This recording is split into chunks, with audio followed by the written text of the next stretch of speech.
Stunt Hangar Video Hangouts. My name is Charles Carter, and I'll be your host this evening. I want to extend to you my gratitude for you watching Stunt Hangar Video Hangouts. If you're watching this as a replay, I want you to know that I host these YouTube live streams every Monday and Friday evening starting at 6:45 p.m. Pacific Standard Time. So please make a note of this so you can watch and be part of the live stream. Plus, we have an after party following the live stream, which is sometimes better than the live stream portion. You must be a registered Stunt Hangar Forum member to find the link to be part of the live stream and the following after party. Here at Stunt Hangar Video Hangouts, we talk about building and flying model airplanes, sport flying, competition flying, and what you've been doing lately. To join our conversation, if you are already a member of Stunt Hangar Forum, you can find the link if you scroll down to the section called At the Bench, which is right below in memory of our friends. Now, if you're not a member or if you're not logged into Stunt Hangar Forum, the At the Bench link will not appear. Now, if you're not a member, please register at stunthangar.com/SMF. That's stunthangar.com/SMF. That's Smart Men Flying. That's courtesy of Jeff Riley. You must place a space between your real first and last name when you register. You must also use a valid email address or Sparky. The proprietor of Stunt Hangar will not approve you. Now, if you're inclined to not come in and just enjoy watching us on YouTube, wonderful, fantastic. You can enter your questions or comments in the chat box right over here.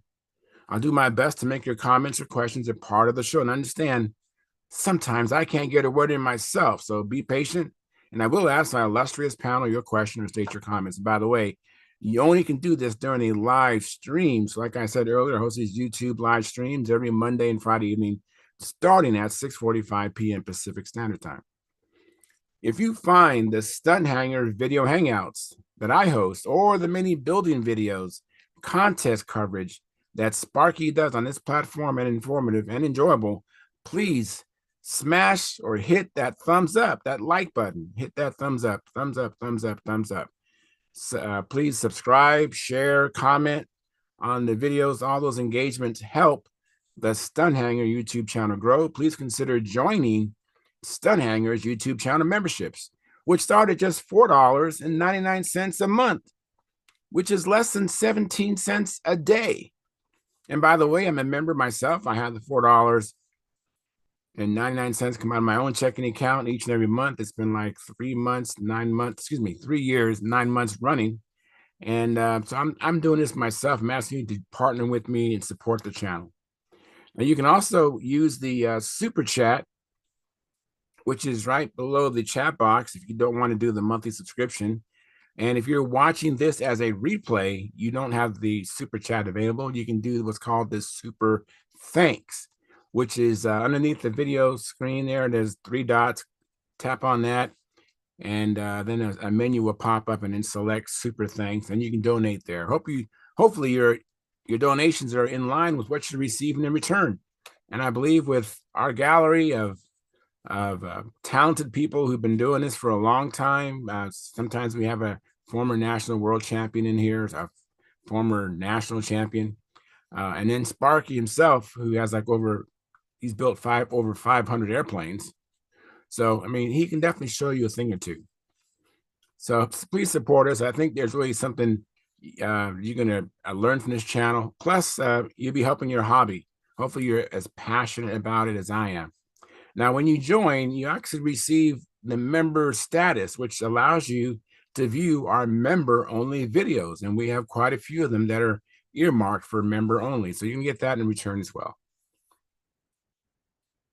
Now, this is Sparky's YouTube channel. This is not my channel. I'm fortunate enough to come and host this every Monday and Friday night.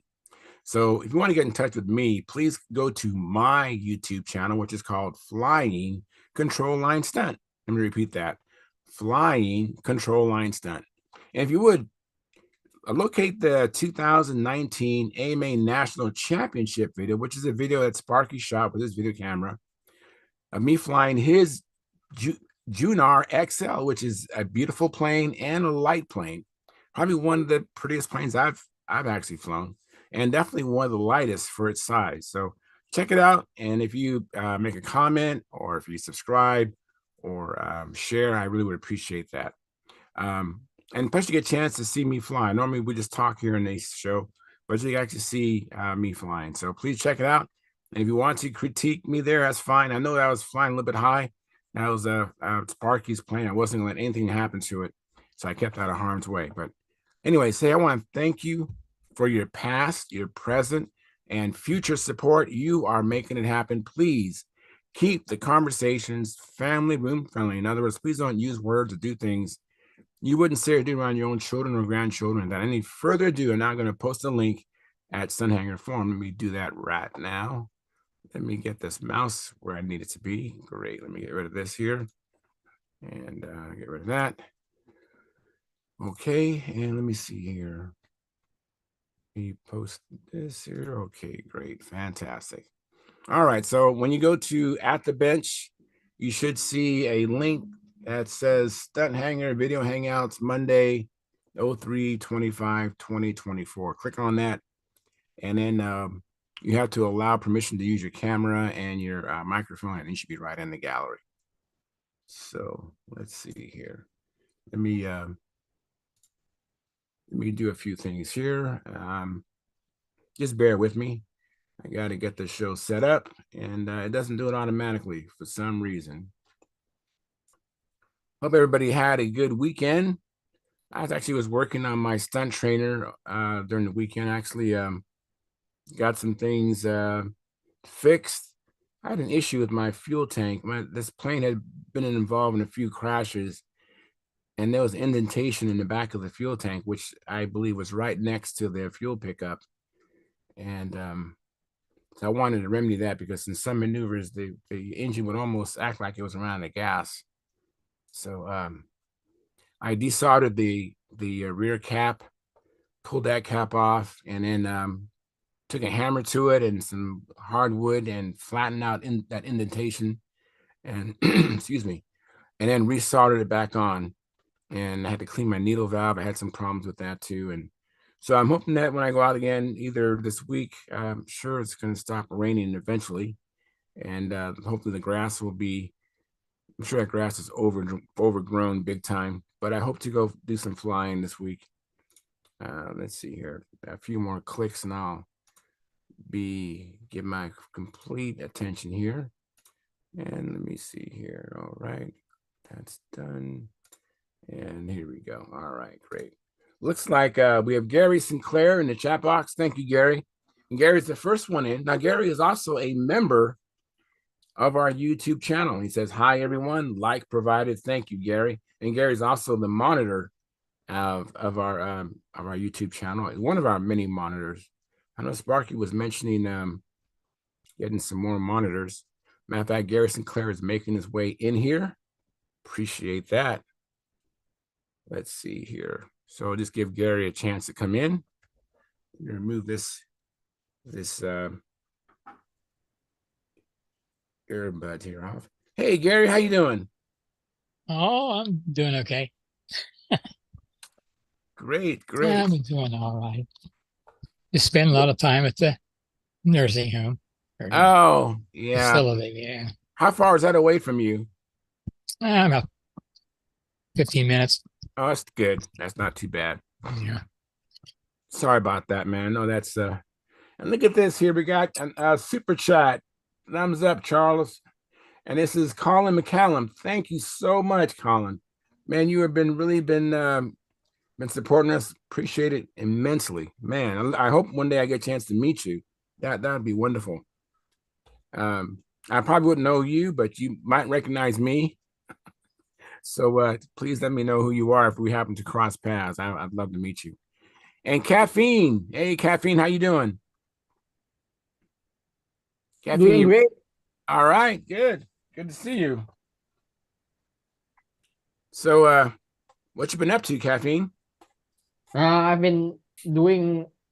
I've been working on my P40. It's almost finished now. I just have to glue the rudder and then set everything else, the landing gear, tail gear, and then yeah, just put the engine and have the maiden. All right. Look, sounds good. That sounds really good. But I've been also busy with work, so it's been very slow building progress. Oh, So, but that's totally anyway, understandable. You're a young man with a young family. mm-hmm. You're very fortunate to even find time Yeah, for this hobby. So don't uh-huh, be too hard on yourself. That's okay because yep, there's a mm-hmm. lot of young guys who get married and have kids, and then next thing you know, they don't have time for this hobby because they got to do the most important job, which is Yeah, that's providing true. for their family and being a husband and a father like yourself. Yep, yep, So yep. that's Yeah, cool. yeah. Well, You, anyway, I have a video from my last flight session that I would like to share. Yeah, you want to wait till we get some more people in here? I Ah, definitely yeah, like sure, to sure. share it with more people in the gallery. Yep, But no if you want, problem. you can tell me what this video is. Maybe some people will come in while you're describing it, while you're setting it up. Well, it's actually my figure eight, my horizontal figure eight. Yeah, practice actually, but yeah, it's just a series of me doing this figure eight, the horizontal figure eight stunt. Yeah, still it's still far from perfect shape, but yeah, I know. Like I said on last Zoom meeting that I have more confidence to bring it lower and lower now. So it's not the outside part is not tight anymore, but sometimes it's just the bottom part just too long, and then it uh, it it looks like somehow it looks like a square, you know. Right, It's not really round most right. of the time, but sometimes I have like very very long, quite long, long bottom part, and then go up again. Well, it's good that you recognize that you know you're doing that, so you can work on that. Mm-hmm. did So you get yeah, you get your calendar? no, No? no, I haven't. Huh. It's been a while, so it must have got Uh-huh. lost or something then maybe. I will check again. Yeah, the figure eight is Mhm. it's a nice maneuver because you can be still. You don't have to be spinning around, Yep. and Yep. it's kind of relaxing to stop turning and then just to stop. And it's Mm-hmm. big enough that you actually Mm-hmm. can fly a good quarter of the circle, Yep. ideally. Mm-hmm. Doing the figure eight, and yeah, I'm in my figure eights. I'm mostly focusing on the backside Mm-hmm. when it's coming down. Mm-hmm. On the outside, trying to get that down lower. Mm-hmm. When you watch a lot of people, not a lot, but when you watch people fly, that really sticks out. You can see the inside part of the figure eight is at a certain height, and then when they go to that backside, it's higher. So trying getting them so they're both the same really looks nice, but it really sticks out. Yep. Yeah. That's also yeah, I've been talking with some of my friends that who is telling me try to seal the hinge line so you can have equal inside and outside. But yeah, I will probably try to do that, and then yeah, I'm not sure if it's the plane problem, or it's just me, the piloting problem, because when I'm doing the outside part, I'm still getting, I'm still getting that fear coming sometimes. So yeah, sometimes I just too fast, too fast input, and then sometimes just a little bit slower than, yeah. So it's still yeah, I'm still practicing and see how it works, to get both loops equal and pretty much the same size or shape. Yeah, that can you fly inverted? Yeah, yeah. Okay, so how does it play when you're inverted? You might want to just do the outside loop, see how it's turning, and then Ah, okay. compare it to the Mhm. inside when you're upright, if it's turning differently, and then adjust accordingly. Yep, yep, yep. It could be you. Sometimes it is the Yeah. pilot, you Mm-hmm. know. So And yeah, I can't really tell now because yeah, I'm still having, when doing the outside part. and there's no experts there in Malaysia with you, right? Um, no, no. Yeah, there's a few people who can fly expert, but not on regular basis. I sometimes our schedule don't match. Yeah, I understand that. If it's possible to have an expert fly your plane, Mm-hmm. they will be able to tell you what your plane's doing. That way you know it's not you, it really is the plane. Uh-huh. Yeah, yeah. That's good idea. Yeah. Let me see here. I see Stuart came in next. Hey Stuart, you're out of the camera, but I see your shop and I see your, I believe that's a Nobler, I believe. And then I think Howard Rush might have came in following Stuart. Hey Howard, how you doing? Okay, What you been up to? been trying to buy a car, so I'm in ill humor because I've been talking to car salesmen. Oh, you're gonna buy a van, right? It's a van, right? Oh, that was the plan. I told him to go fly a kite, so we'll see what happens. All right. Yeah, it's weird playing dealing with those guys. Yeah. I mean, they're doing their job, and you're doing what you can to save money, and just trying to find a commonality of agreement. Um, okay. So let me see here. Hey, Mark Gerber, what you been up to, Mark? Thanks for coming. It's been a while since you came in. Yeah, I've been on vacation for 3 weeks. A week in Wow. Florida, a week at VSC, and a week in skiing. So Well, I'm back home. Do you remember VSC? Yeah, I was. You remember it? I remember it. Yeah. Sure. Tell me about VSC. Um, was a lot of fun. Dennis Nunes wrote up a nice report on it, Oh, yeah, that's great. and I think there's a link to it on Stunt Hangar. All right. So I suggest people read that. But the weather forecast wasn't all that good, but it didn't turn out to be true. Most every day we could fly without serious problems. We had a few sprinkles one day and a little bit of wind and around noontime like we get down there.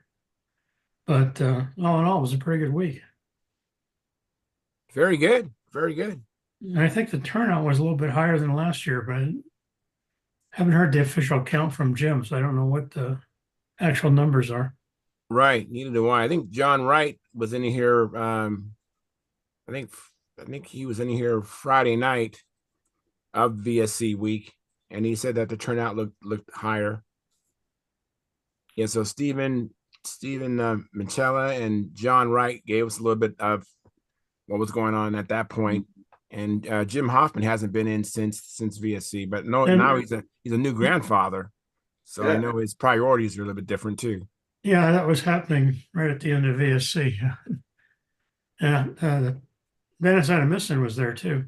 Yeah, yeah. Matter of fact, Dennis had missing after leaving VSC came to California, and we had an outing. We had some fun. We didn't get a chance to fly, but Jill Mott and I we entertained Dennis Adamison for about 4 or 5 hours out here. It was good. So anyway, I had to leave before the banquet, but I'm told I won the Spirit 64 award with the Ryan. So Wow! I was happy with that. Congratulations! That's Congratulations! Wow. So did they ship you your award or plaque? Jerry Higgins has it, Okay, and we're going to have a stunt luncheon here probably Thursday, and great, 5 of us that were at VSC from the Arvada Club are going to get together and take a picture and exchange airplanes and trophies and write up a little article and put it in our club newsletter. So great, great. Well, that's congratulations again. And that's awesome. That is awesome. And So Chris Brennan won 3 trophies. He got first in Super 70s. very And I good. think he got third in all time. Very good. And something else in Ringmaster. I could have the orders wrong, but he got a trophy in Ringmaster. He got a trophy in old time, or classic, and he got first place in the Super 70s.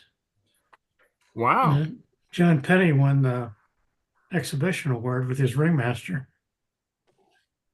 What was So we unique about his Ringmaster? Was it something very unique? It was period perfect, as Keith Rossell says. It had the McCoy motor from the time, and Vico wheels and Vico spinner, and it was painted and finished exactly like the one that Matt Kenny had on the box. Oh, wow. Cool. Very interesting. Very good. How'd you do? Did you fare? Did you get in get on the podium anytime for anything? You mean for flying or for where? Yeah, for flying. No, I didn't. All right, we'll get him next time, Mark. We'll get it next time, Mark. We just keep going after it. I think I said this quote many times. My favorite quote by Vincent Lombardi is, "Winning isn't everything, but wanting to win is." And that's my anthem. Well, I did not crash, so that was That's important. good. Good, yeah. That's good. You can learn. You can fly another day. It's He got difficult. You got the Spirit of 62 or 4 or something, didn't you, Mark? What did you get with the Ryan? Yeah, 64, I guess. Yeah. Is what I've been told. Jerry's got the trophy, so I haven't seen it yet. It's really cool. Yeah, that's awesome. And Joe, thanks for coming in, Joe. At Good to see VSC, if you win at VSC, that's really something because there's no classes at VSC. Everybody's in one class, so you're flying against really good flyers. Right, right. I got to read that write-up by Dennis Nunes.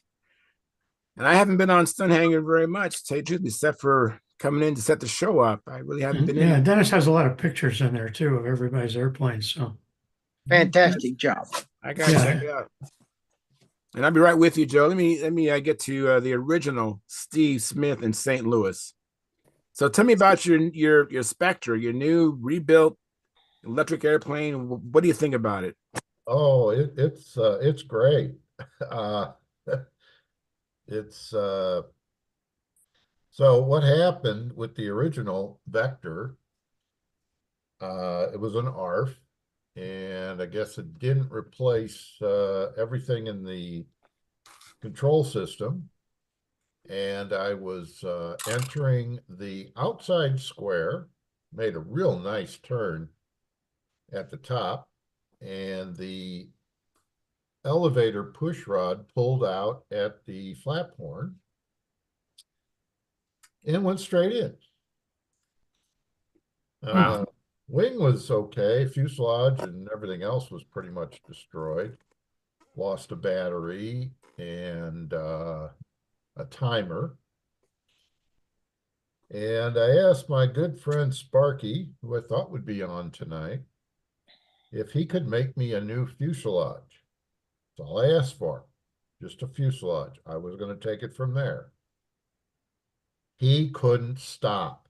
He made the fuselage. He made a new elevator stabilizer. He made a new rudder. He covered it in monocoat. He would not stop until it was completely finished. Right, I've seen it. I mean, Nice. it's gorgeous. I love it. It really unusual color, Mhm. but it's very visible. Hey, Joe, wake up.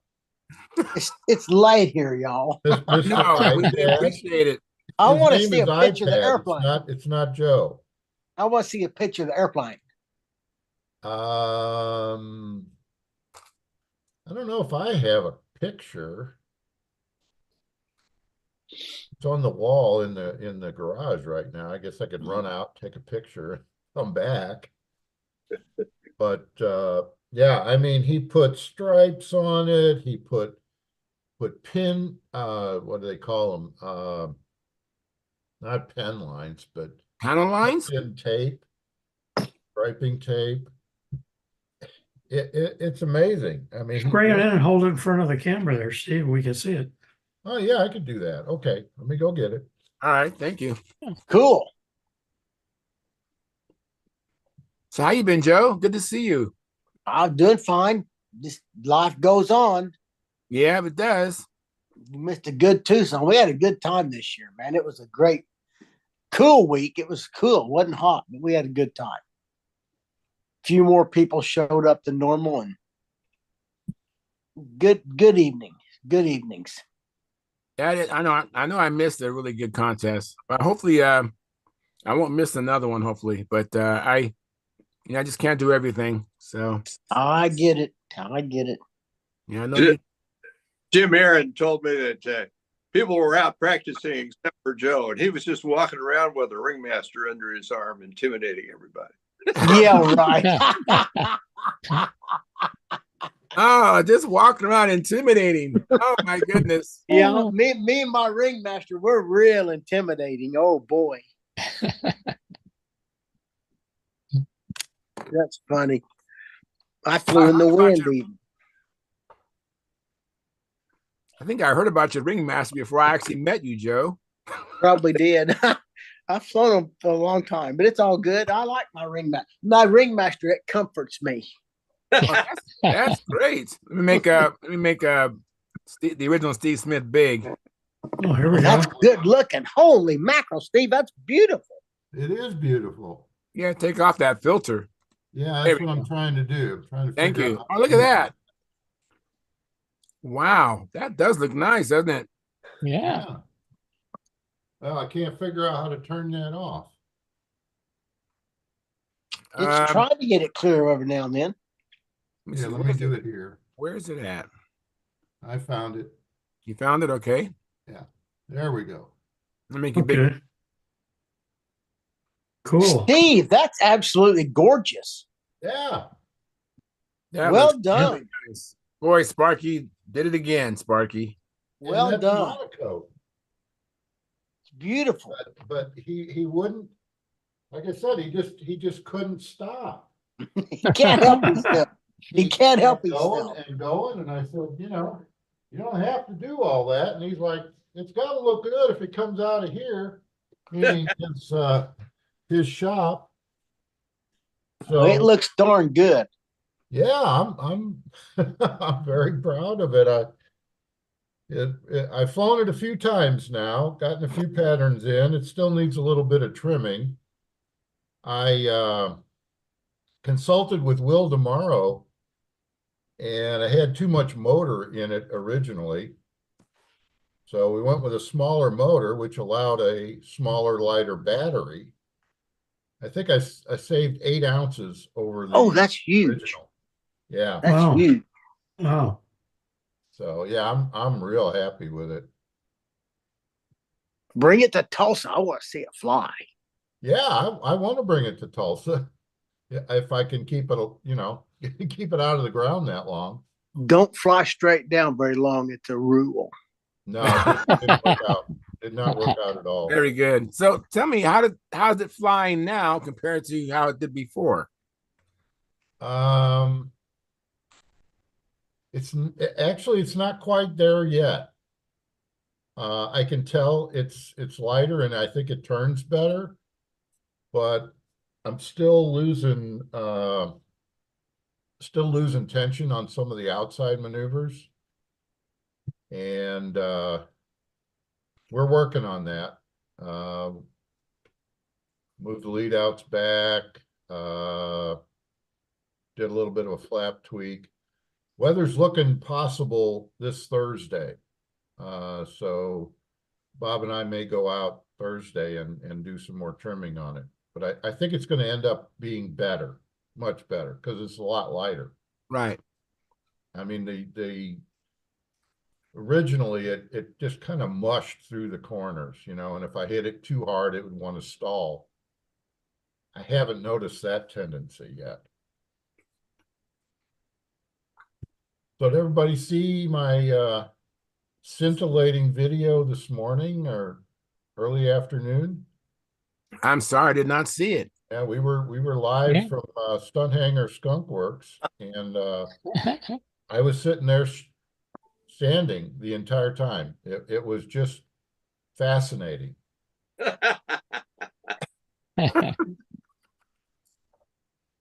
Well, that's to be expected if you're in that shop. You got the Houston sandpaper. Oh man, yes.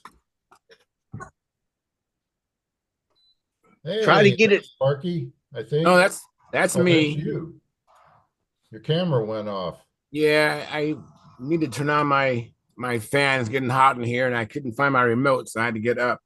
Oh, Do well, that. I thought Sparky was going to be on. He asked me if I was going to be on, so Well, it's still early for him. He can still show up yet. yeah, He yeah. might show up. Get her trimmed out good, Steve. Give it a good eyeball. We Don't will. be afraid to change something. Right. Change Well, something if yeah, it gets better or worse. always already changed a couple of things, like the lead outs and the Yeah. flap tweak, and added a little more tip weight. I was seeing the inboard wing upright and inverted. That's good. So I Light tip weight will make them chase you. If your vertical CG's off at all and you're seeing the bottom of the airplane on the outside turn, that's a bad thing. yeah, no, I was seeing the inside wing both upright and inverted. Good. That's tip weight.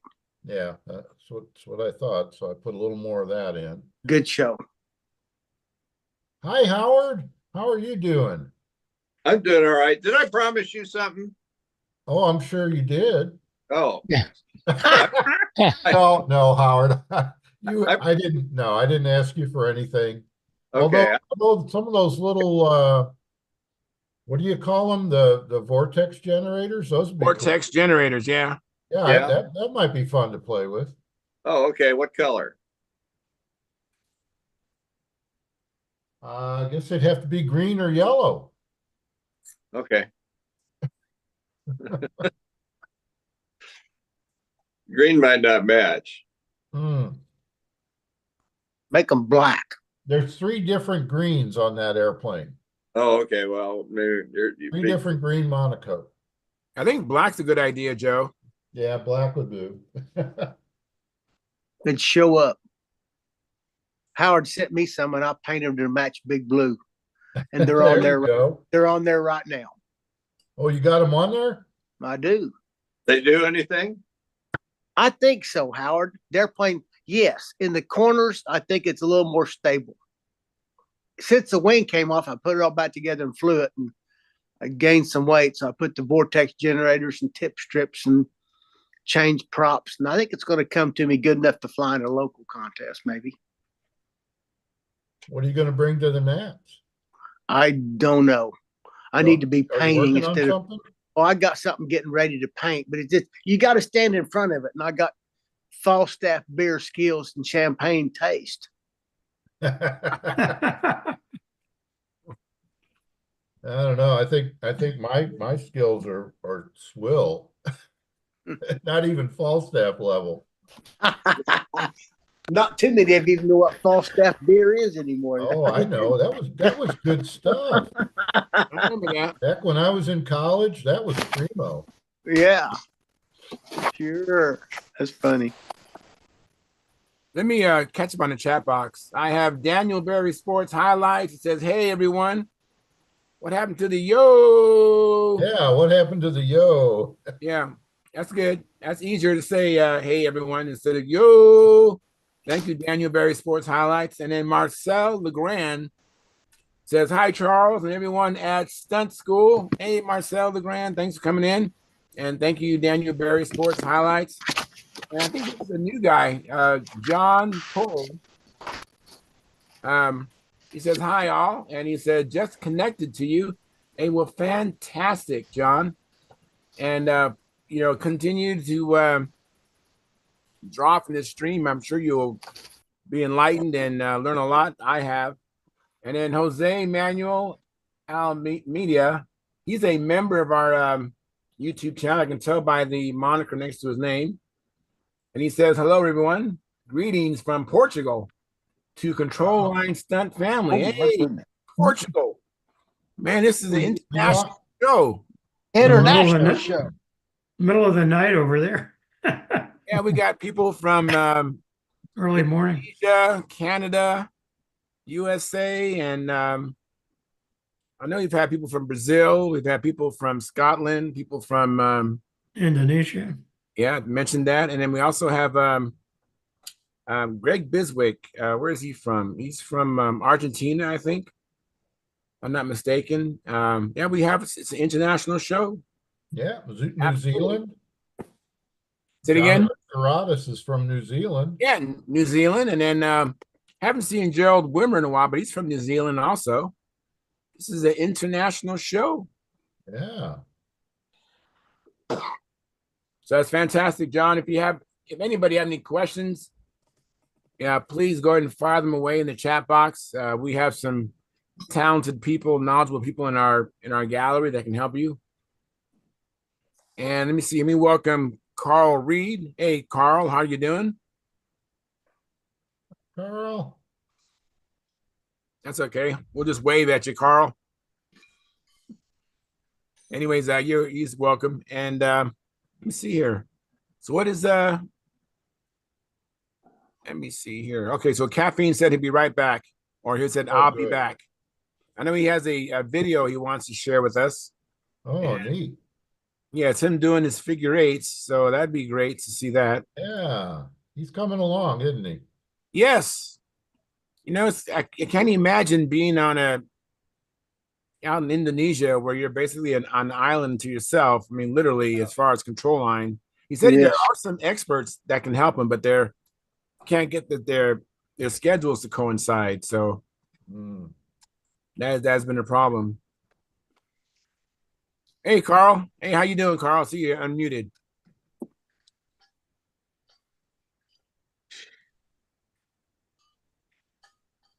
I'm not hearing him. Wonder if he's got a bad connection. He's kind of jumping around. Maybe. So Joe, what you been doing? You're working on a plane for the Nats or just a plane for? Oh, went to Tucson. I've been flying airplanes, getting ready to go to Tucson. Then we got El Dorado in a couple of weeks. I've been flying airplanes for that. I haven't touched a Nats plane. The very worst scenario, I'll take my Ringmaster and my Cavalier and fly old time classic and PA with that and sit around watch the worlds. You know, it'd be okay. I'm going to go. We got a house rented for the whole time. Yeah. Oh, very good. Yeah, I'm planning on going to the Worlds. We're going to be there in our little awning, and I'll have some of D Hill's old engine stuff to sell. And I really wanted to make the team, but when I didn't make it, I was kind of upset. But the more I think about it, the more I think, man, I ain't got to practice or nothing. I can just go and watch. You know, it's okay. Yeah. Yep. I look forward to seeing you and Colleen then. Well, she'll be there. Yes, we'll be there. We're going to get there, I think, Saturday before.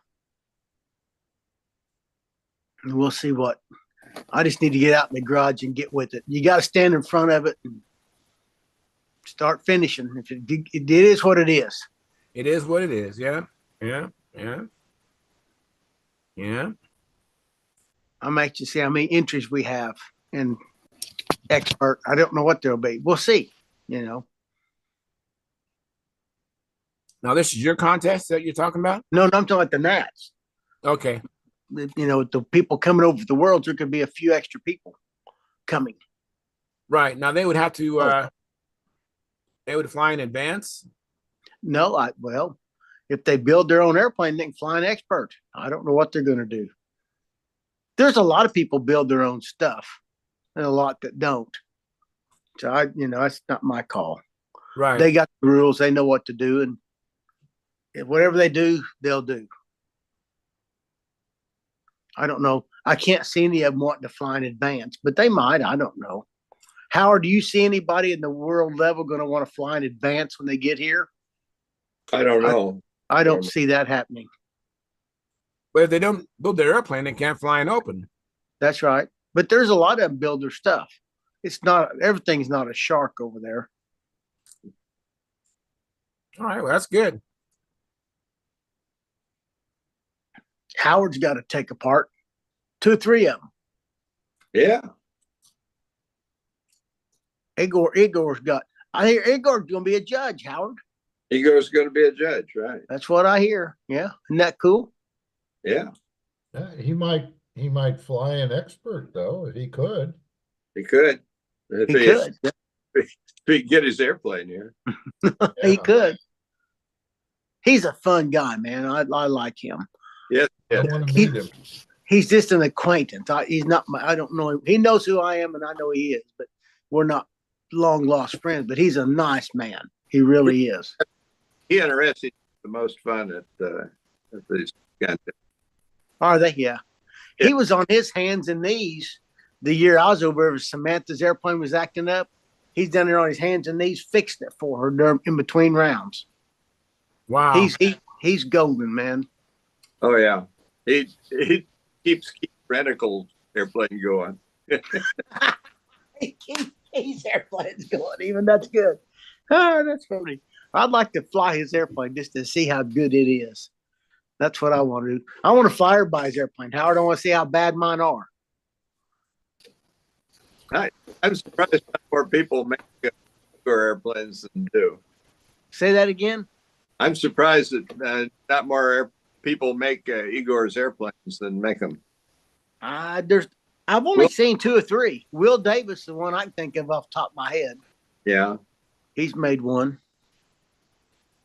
Mike Scott's had a couple of them, Howard, in Fort Worth, Dallas. That's only 3 I can think of.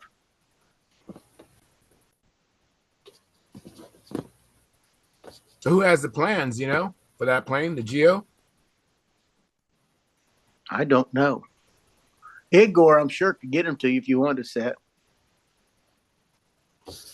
I got some. I forgot where I got. Yeah, I've seen them too, and I've copied them. They're not real detailed, but they give you the overall dimensions and everything. That bell crank scares me to death. Oh, that's well, not easy, but it's you can do it. I can get you parts if you want to do it. Have you got one in yours like that? You bet. Do you really? Yeah. Cool, chickers. Last 2 airplanes. Is that right? What kind of bell crank is that? I don't remember. What is it? That's a funny flap mechanism. Is it considered exponential? Is that what's so unique about it, or what? Logarithmic, that it's the opposite. The flaps come in early, right? And they lessen up late. Yeah, flaps peter out at Yeah. more extreme elevator deflection. That should help your rounds. Yeah, it might help everything. I don't know. I have enough elevator deflection to get into the range where it works. Hold up. I think we're only getting 20 degrees of flaps, and it doesn't start doing much. So it doesn't. Yeah, it doesn't work. You lean on it hard then. It doesn't work until you lean on it hard. I've got to measure what the controls are doing in flight, and I got data hooked up yet. Just another experiment to do. Richard Oliver calls those wasted flights. You got to waste a lot of flights to learn something, Howard. Some of them's wasted, but you got to learn something. No. You know what you learn on every flight? How ignorant you are. Takeoff and landing. Yeah. You practice that every time. Every you time. fly. Oh, not if you have a grass field that realistic practice of that. Stunt's easy. It's only up, down, or neutral. That's what Don Cranfield said. Yeah. Up, down, or neutral. It's easy. I like that. Philip Bailey's in here. He says, like delivered. Thank you, Philip. Appreciate that.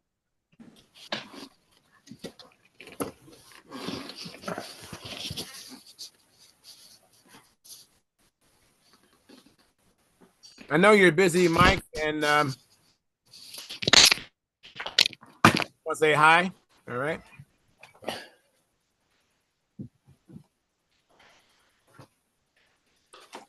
I hope Caffeine comes back shortly. He can show us his video on his figure eights. Hey, Hey, Joe, Stuart. Hey, was that a Stuart. blanket that I saw Yeah. you with? You look like an old man. I got a blanket on me. Are you out in the hangar? No, I'm at the house, but it's 68 in here. We're cheap. We keep the air conditioner heater down low. Okay. Hey, is there a contest in Dallas this year? Yes, there is. When is it? I mean, give me a few minutes. I gotta Okay. look it up. I think in June there's one for sure.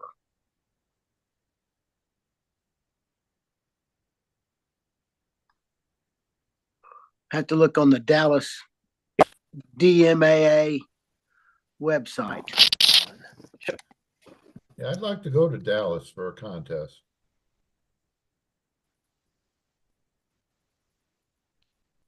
How far is that for you, Steve? Dallas. 10 hours. Yeah, No, I 9 remember, anyhow. I remember making it in one day years ago when my kids were younger and we rented an RV and we made it from St. Louis to Dallas and then spent the night there before we were going down to San Antonio and then Corpus Christi. That was our big summer trip that year. All right. Stephen, April 26th and 28th, DAM Spring Warm Up, Gene Hempel Memorial. That may be, that's Control Line Racing. You don't want That's that. just racing? That's just right. John Gunn Memorial is May 4th and 5th. May 4th and 5th is Unlimited Profile, Classic, Warbird, Precision Airbags on Sunday. Huh. They're at that's Mike Makepeace. That's in El Dorado. They've got a whole bunch of flyers on here. That's in El Dorado. How You ever far been to is El that Dorado? How far is that from Dallas? El Dorado wouldn't be that far for you. Probably be 4 hours due south of you. El Dorado, Arkansas, Oh, that's Arkansas. south of Little Rock. They got a whole bunch of flyers in one. We always go to that's El Dorado. Look that one Dorado, up. Arkansas. El Dorado, May 4th and 5th. Oh, okay. A bunch of us go to that one. It's 6 hours from me, but it wouldn't be that far for you, I don't think. It's an hour and a half south of Little Rock. Yeah, that's probably still up there around 8 hours or so. Is it that far? Okay. I can't tell you. I can find Geeske Memorial. Here's Geeske Memorial. That'll be there. Bob Geeske Memorial, June 8th, Hobby Park, Texas. Saturday is Old Time Classic Profile. Sunday is Precision. That's June 8th. So how are you finding this information, Joe? On the Dallas Model Airplane Club website. Okay, thank you. Because we was talking about this a couple weeks ago. It's like to get people involved in the hobby, it's like it's hard to find out what's going on, when it's going on, and where it's going on. Sometimes can be. Unless you're in the hobby, we all can find it. But people who are maybe have a curiosity about what we're doing, they don't know where. If we don't have flyers at hobby stores or ways to let people know about it. Right. Because I started learning about it once I started meeting with some guys who were competing. Then I learned about all these contests that were not too far from me, but prior to that, I had no idea. The contest, it's fun to fly against people, but it's fun to be with the people also. You know, Yeah, that's what I enjoy. Absolutely. it's a reason to get together. Absolutely. Absolutely. And when I met you at Brodax, I mean, that was such a blast. You and Colleen Hey, and Lynn Harding and Oh yeah. I met some other people, but man, you and Colleen what's wrong? and Chris. I met Chris Bernard there. I met a bunch of people at Brodax. That was what the best part of Brodax was, is meeting all these people. Oh yes. I mean, I've complete worked. strangers, and they were like, I mean, you was the kick in the pants to me. I had a I great. didn't. Hey, there's Sparky. Hey, Sparky, thanks for coming in. How you doing? Good, good. I've been showing off your handiwork, Bob. Hey, Charles. Hey, Carl, finally hear you.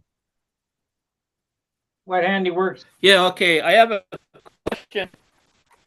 All right. Well, you're Can you buy a time make it big here. Say that one more time. Say it again. Carl's breaking up. What color is this on the Nobler? Navy blue. Insignia blue. It's what? Insignia blue. No, because I bought a roll of Insignia Blue. I bought a roll of that and it doesn't match. Okay.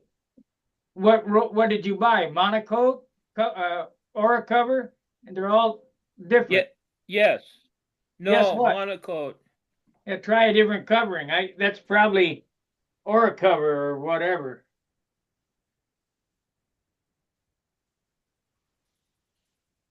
That color looks dark for some So it reason. might be something other than monocoat then?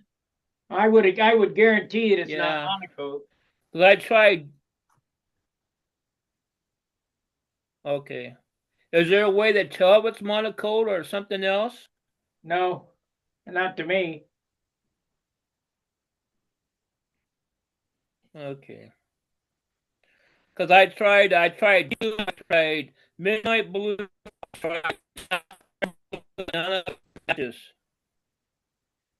Yeah, your microphone, your audio is breaking up, Carl.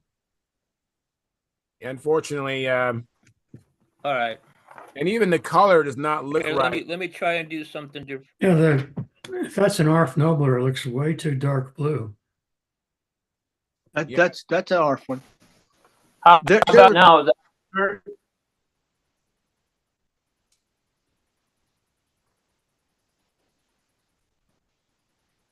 Go ahead, Go Carl. ahead. Go ahead, Carl.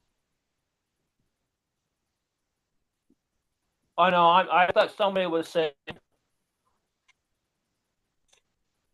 Yeah, it just looks darker blue than what we're accustomed to seeing. So I don't know if it's your computer. You have low bandwidth, so that might be affecting the color. It doesn't even look right on the YouTube right now. Okay. Okay. Yeah. But All I've right. seen that. I just thought I'd give it a shot. I'm just. Yeah, I've seen your plane before. I think I've flown it, and yeah, it's Well, you gave it to me, I think. I don't remember, but the manual that comes with the ARF, it says Insignia Blue. I remember reading that one time. Philip Bailey is saying Top Flight monocoat. He's saying monocoat. I just bought a roll and matched just fine. What color did you buy, Philip? What was it? Hang on, Philip will probably respond shortly. But either way, Carl, I mean, you know, you just do the best you can. I mean, if you've already spent money on 2 rolls, you know, that's a lot of money. Just put it on there, and you know, this is not going to be your world beater anyways, and for the Nats, you know, so it just get it presentable, and then but I was trying to I understand. Absolutely. I Yes. totally get it. I totally understand that, but it's it is what it is. Mine faded when I had mine up so much it faded. So you liked it a lot, huh? Me, Yeah. I got mine in Christmas of 03 and flew it at Tucson in 04 in March. And it's still alive today. It's at the hangar. Yeah, I've had 4 of them, and yeah, they're pretty good flying planes. I learned something. I learned a lot flying that airplane. I set up like they said, and that hole in the elevator got so wore out and sloppy that I moved it up one, but had to readjust my handle. But the rascal flew better with less flap. Huh. Wow, interesting. They got too much flap, and they 42 ounces, you know. And it's just by, you know, you flew it for so long, you wore the hole out, moved it, and said, "Oh my gosh, it's better now. I like this." I thought that was interesting. That is a great lesson. So you moved it closer to the pivot point, or you moved it further? Closer. Wow, interesting. Had to narrow the handle up a kiss, but the flaps are huge on those airplanes. Yeah, they are. If they only weigh 42 ounces with the Brodak 40, there's not a lot of power to work with to overcome that drag if you lean on it hard. Well, That's a good flying airplane. George got a good airplane out of that. There's a lot to be learned with that airplane. Thank you so much, Joe. Appreciate that. Philip Bailey said he can't remember the color of monocoat he bought. So I guess Carl has learned what colors do not match. So that could be valuable maybe for someone else to know what doesn't work.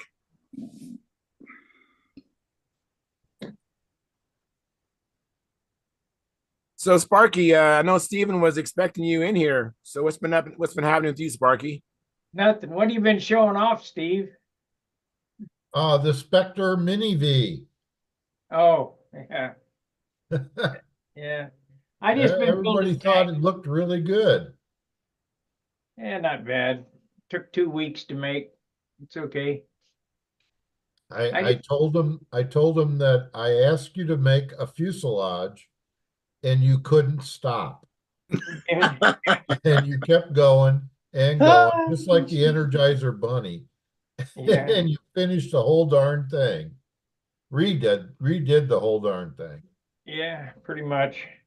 What you got there? I've been working, well, were here today. I've been working on my tanks. I got to make 2 custom tanks.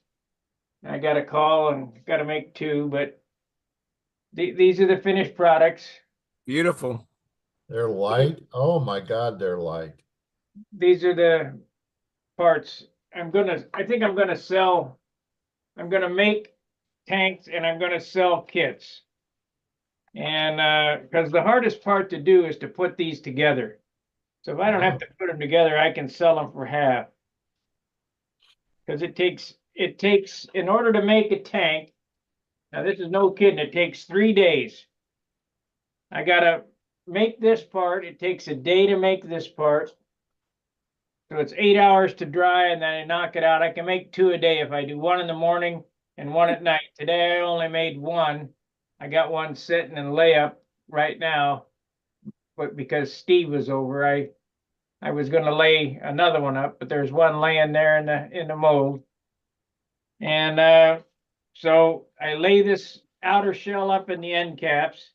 That's the first day. The second day is to make the plumbing, and I don't know who was saying it, but I bought a roll of annealed aluminum tubing. And I bought that.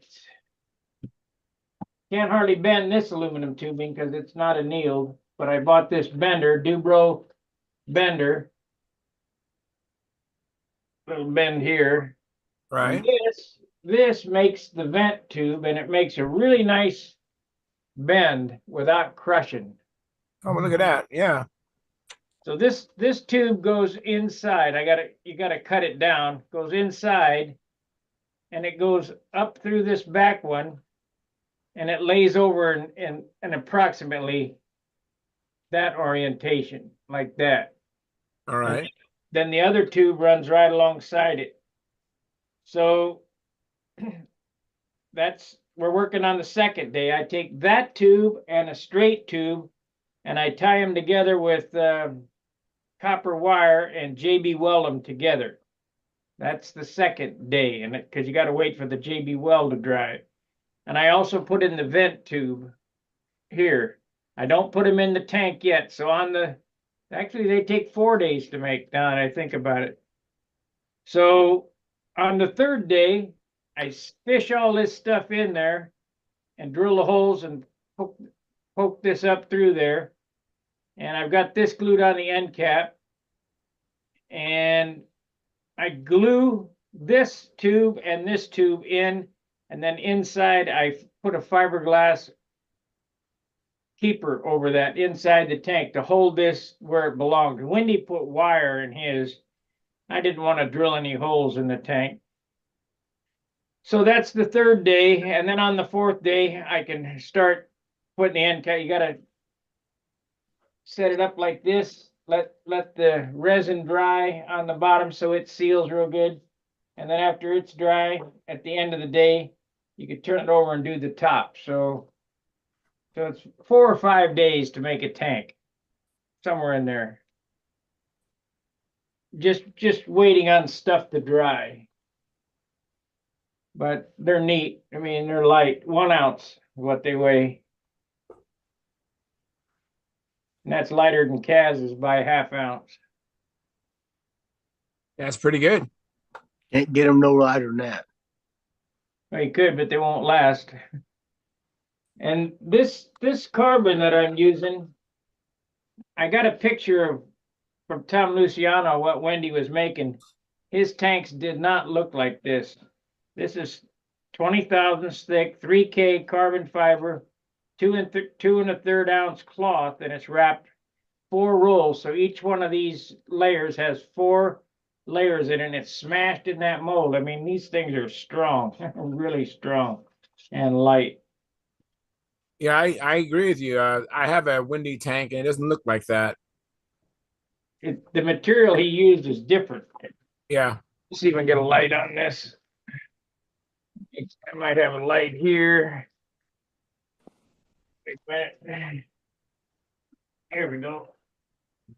Get this headlight on it.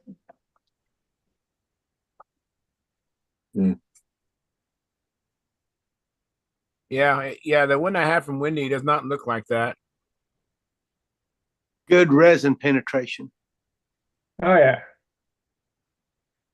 Well, I started doing one more thing. No, this is one that has that. I'm painting the mold with resin first before putting it in.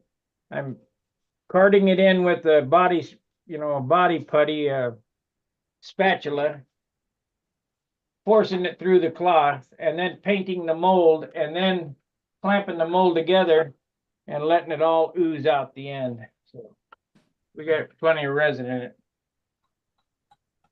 I don't want them to leak. And Tom Luciano says part of the problem was they were leaking. So, of course, I've been collaborating with Danny. I've got that spinner mold, and I've got a cone shape that I'm going to try. Here's how the end caps come off. File the end caps here, and you cut them up. It's a conical looking shape. Here we go.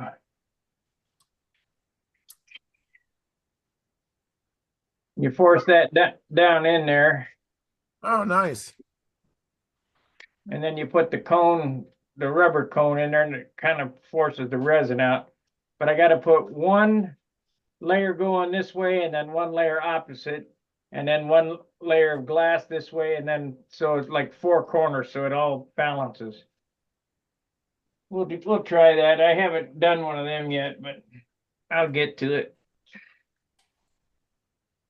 I'm busy making mistakes on Have this. you pressure tested any of them yet? Any of the tanks? Tomorrow. Tomorrow, okay, Yeah. Probably after we get back from Wicks. okay. Because Now I'm curious about that. Because I just JB welded this nut on, and I want to make sure this is all dry. I don't want any. They're not going to leak because I've sealed them on the outside too, painted on the outside that seam all the way around both sides. I'll be really surprised if they have a bubble in them. They won't wait. I'd be real surprised too. You made little submarines, Sparky. Yeah. I'm just really surprised at the strength of this. This is, you could build a whole airplane just like this, and it'd be light, light, light, and not like the ones we see at the nets, the Yatsenkos that are soft and squishy. You could use this right here, and it'd be, I mean, that's like steel, and it's light.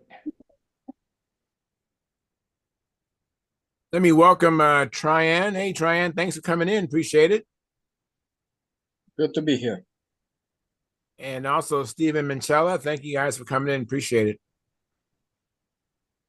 Another Tucson lad. Yeah. He was at Tucson. Yeah. What's going on, Mr. Gilbert? How are you tonight? I am okay. All is well in my little world. Stephen, good to see you, son. Good to see you too.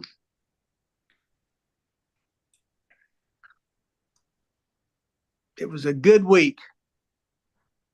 Very nice. Very nice. Hey, Stuart, what's going on with you, Stuart?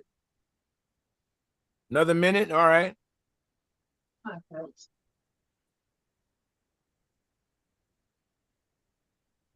The Lonky's being productive.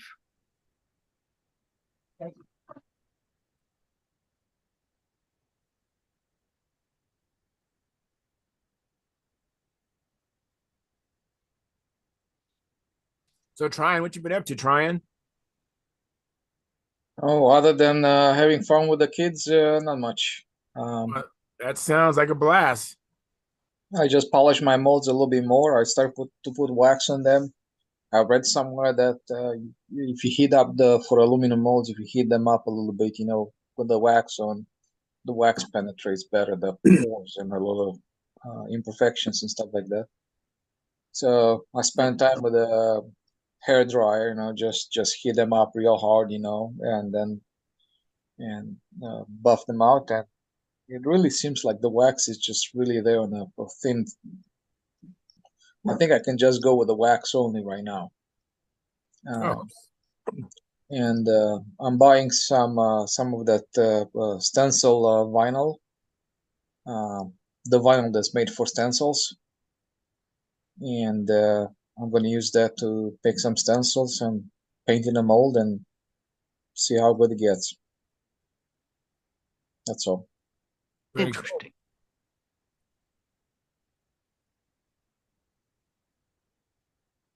Kids are doing good. They started, everybody finished the practice frames.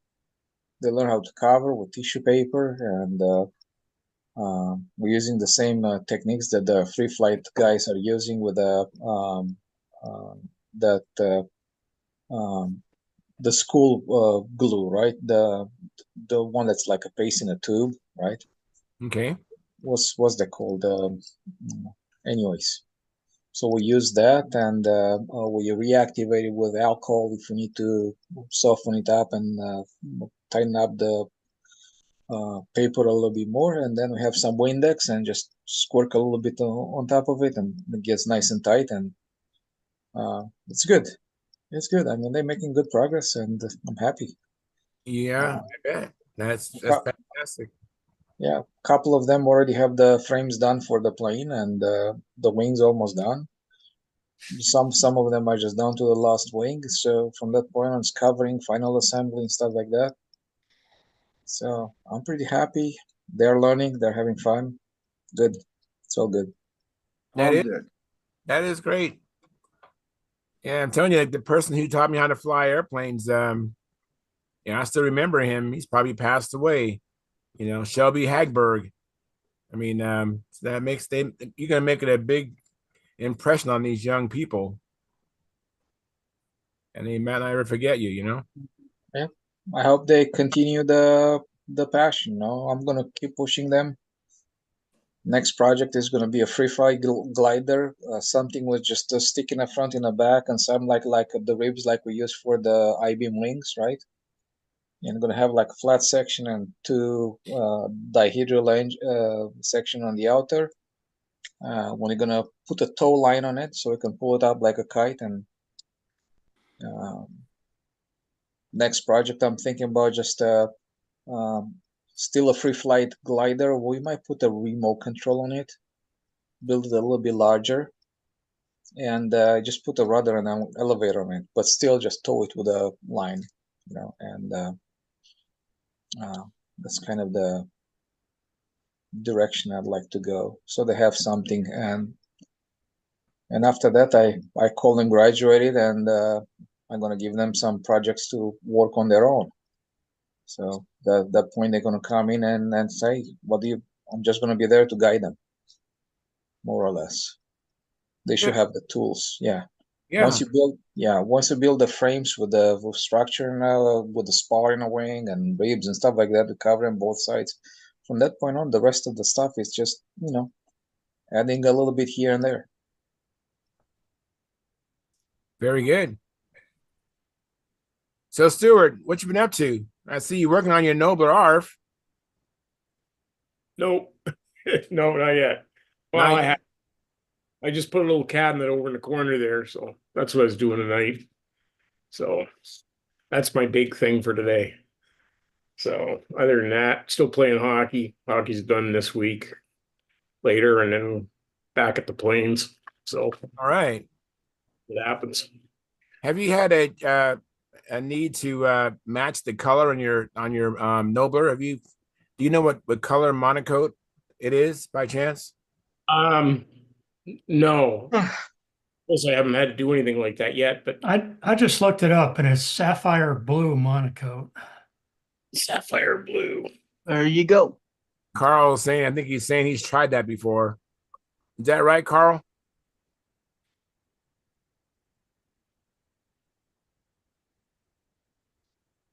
Yeah, I bought.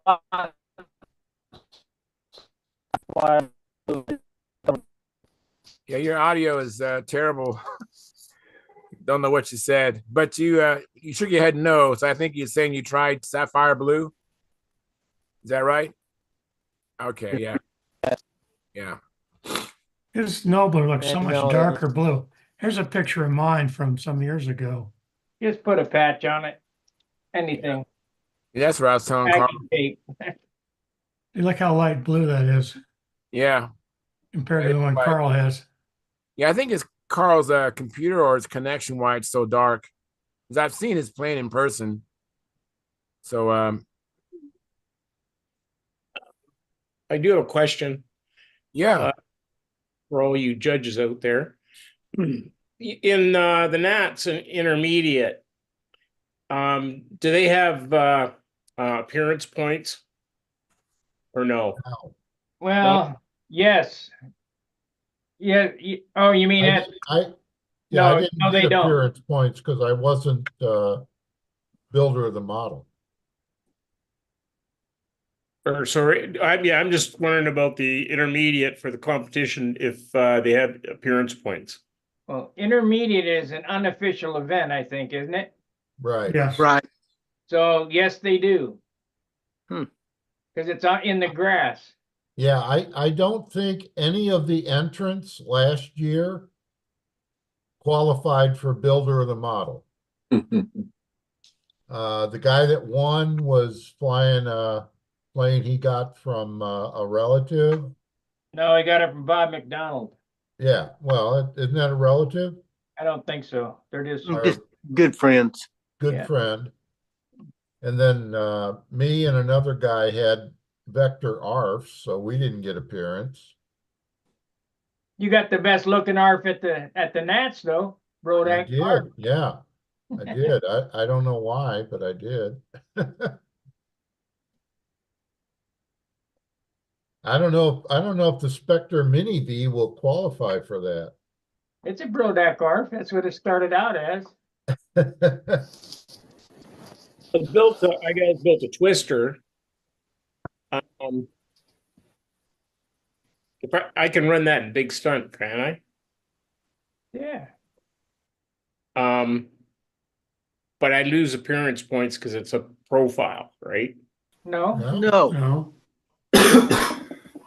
No, if you built it, you can get appearance points. Doesn't matter if it's a profile or not.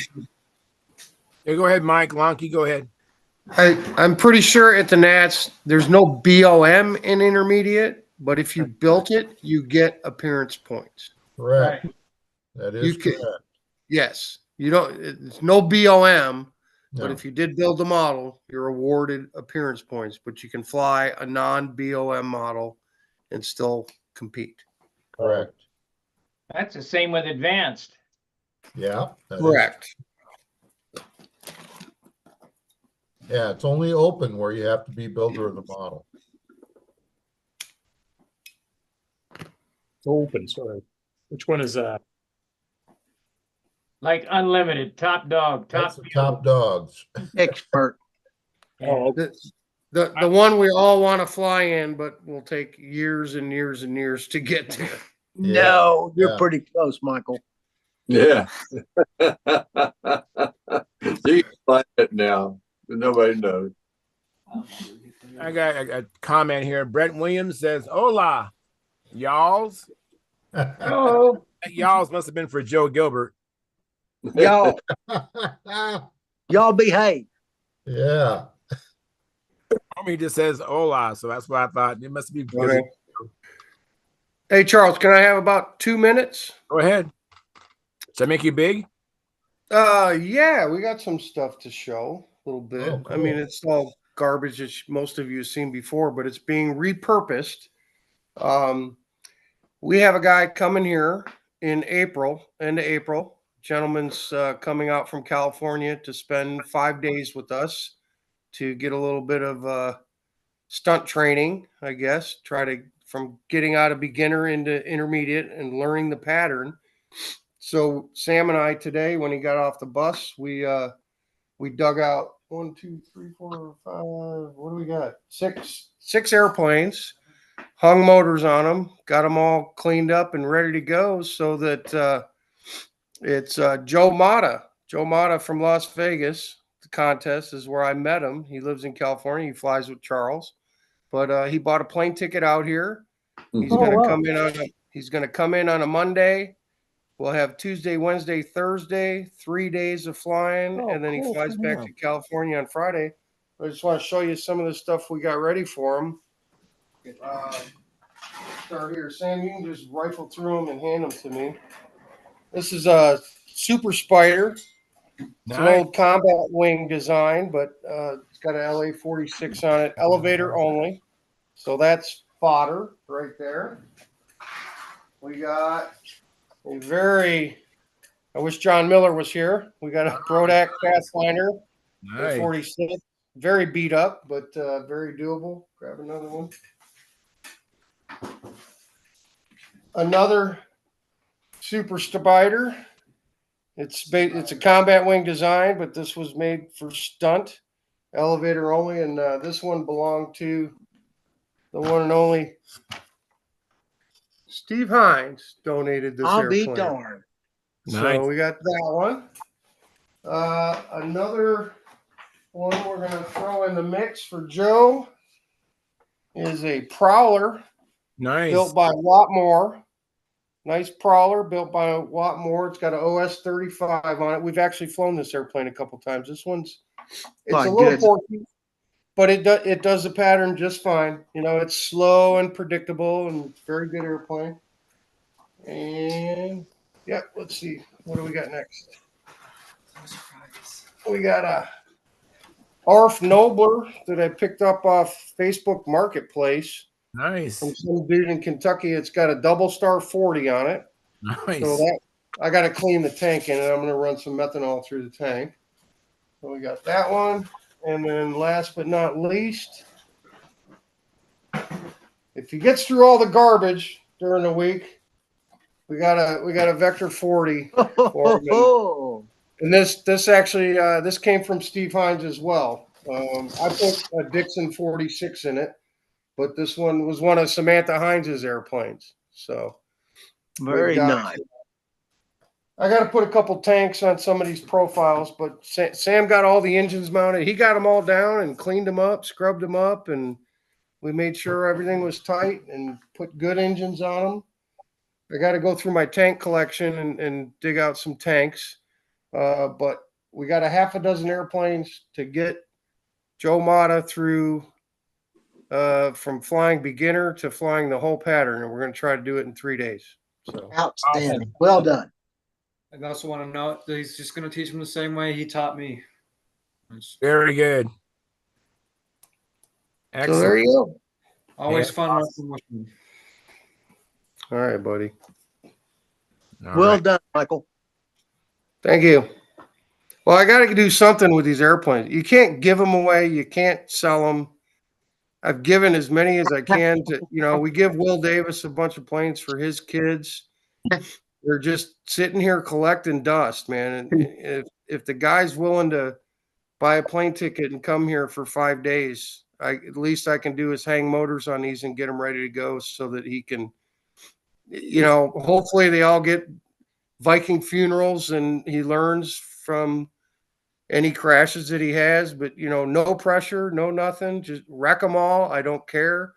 Learn one maneuver, wreck an airplane, learn another one, wreck another one. Don't care. We'll have a big bonfire on Friday before he leaves if we have to. But who knows? He might fly all week and just fly one airplane. You don't know. But I want to be prepared and have lots of stuff in the lineup, just like combat. So, like if we break one, we pull another one out. Don't feel bad about it. Forget about that one. Let's go. Let's get another one. So that's what we're going to do. That's the program. Very nice of you, Mike. Yeah, that's gonna be invaluable. Not have to worry about crashing a plane. Just go fly. That's awesome. Yeah, I'm not even going to make him put $100 deposit on each airplane either, man.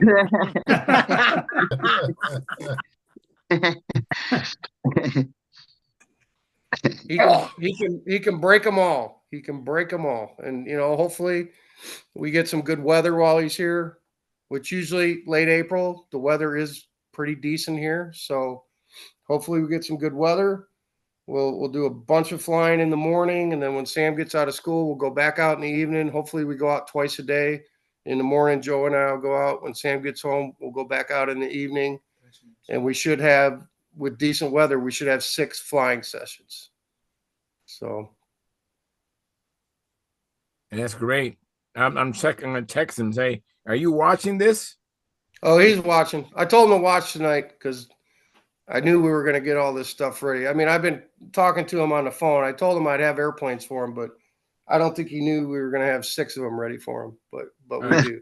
And if he goes through all those, there's 2 or 3 more we can pull down and fix up while he's here if we have to. But I don't anticipate that. I think because Joe's pretty good now. He can fly inverted. He can do loops. He can do wing overs. He can do outside loops. So he has all the basics of flying the pattern. He just has to put the circles in a different spot in the hemisphere. That's all. So right. He can fly inverted. So I have no doubt he should be able to learn the pattern. He doesn't crash when he's inverted. He's not crashing on outside loops. He's ready for the, to get the full thing. He's definitely turned the corner. I told him that a week or so ago. He's definitely turned the corner. Yeah. And Mike, I would go one maneuver at a time with him and prepare him to for bailout points, right? So if you feel like if you feel like this is happening, do this. This is your fail safe, right? Sure. Something like that. Yeah.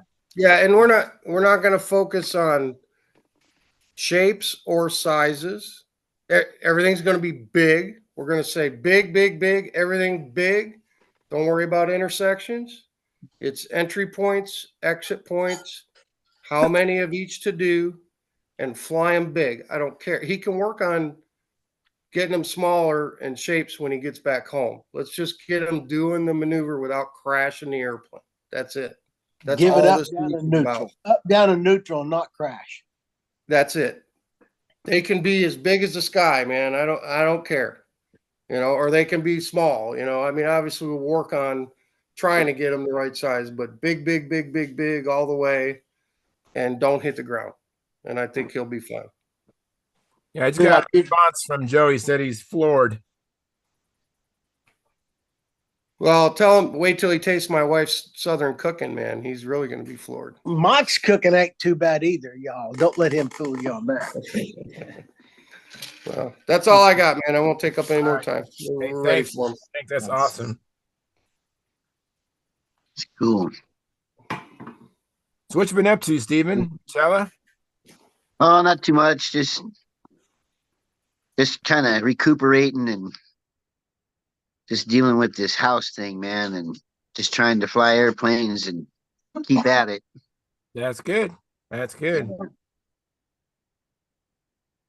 So Getting excited to get over here to this new place and set up an airplane and start building on it. Yeah, I bet.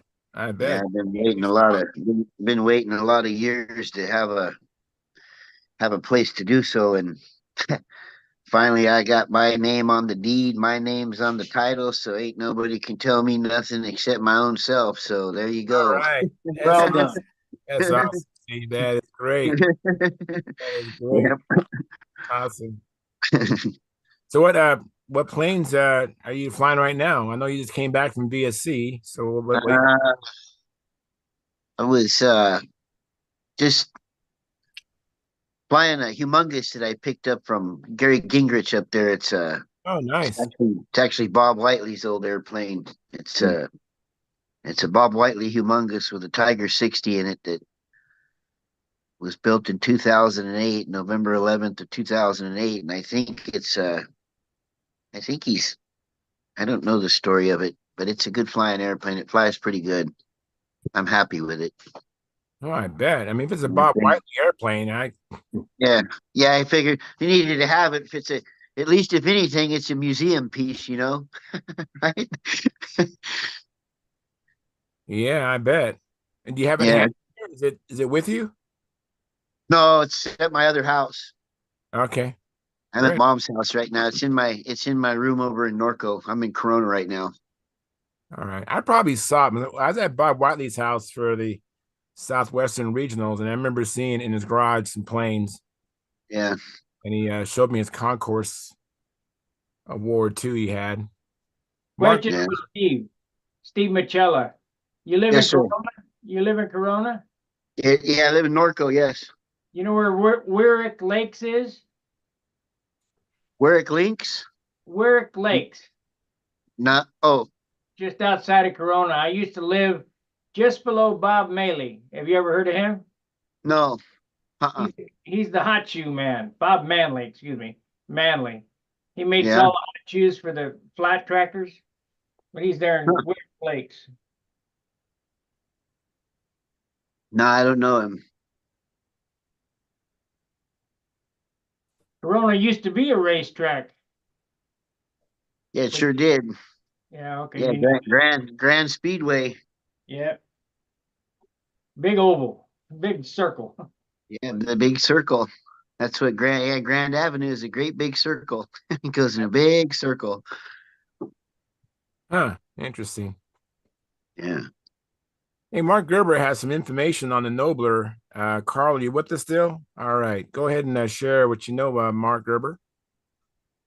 Well, I've always been curious about what color the 57 Nobler really was, because all I've ever seen is black and white pictures.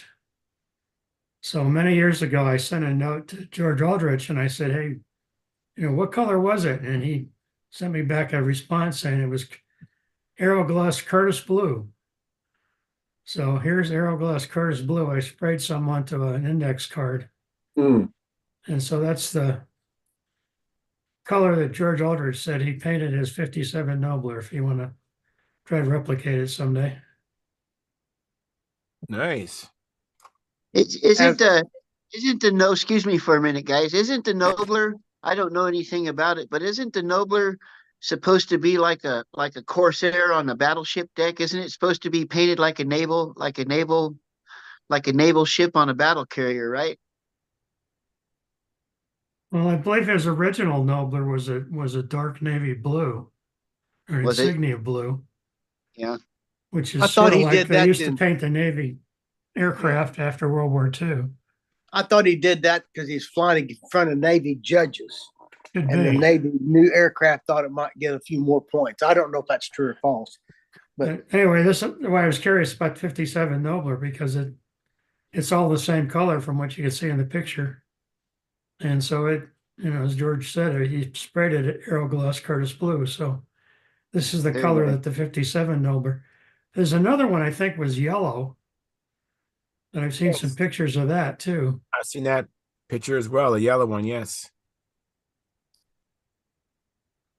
as a side note, D. Hill had George's Aldrich 1957 Nat Channel he won with flying that airplane. Oh, wow.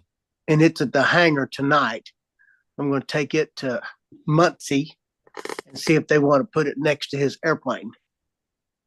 Will Davis is on that committee, and I think that'll probably happen. There's Curtis Blue. I make it big, Sparky. 1 second. My trackball is always hard to get control of. Here you go. So that's Curtis Blue. Yeah, let me give Is it a that light. Aerogloss? Yeah. Is that Aerogloss? Yeah. All right, cool. Well, thank you, Sparky, and thank you, Mark.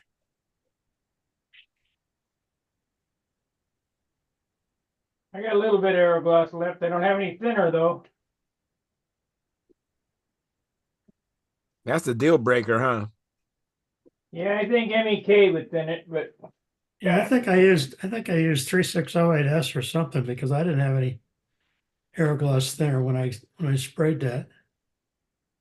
3606S or whatever it was. Yeah, 36. 3608S. Right. Yeah. Extra slow. That'll probably work.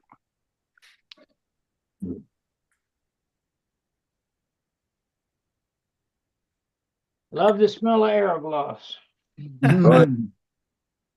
Good stuff. It cracks very nicely when you put it on your plane and wait a few months. You does. You gotta add castor oil to it. Castor oil to it. Put a couple drops. Yep. One drop per ounce. Per ounce? Yeah, one eyedropper drop per ounce of dope. So In if the you got, dope.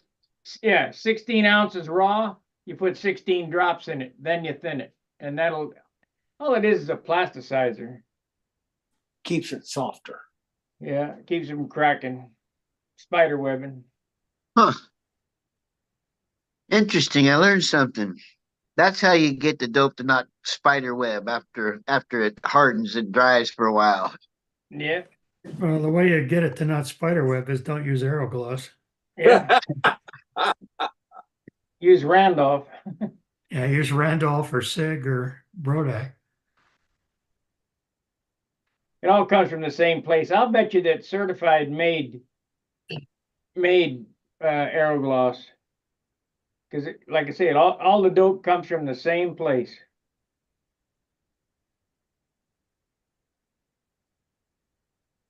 You know, one time I was out at Oshkosh and I went by the Randolph booth and I got a color card. And then later I compared that color card to the Brodak color card, and there's an awful lot of commonality there. That's because Brodak dope is made by certified. Who makes Randolph? Who makes Acme? They make all the dope in the country. And guess where it's out of? California. They must have got grandfathered in.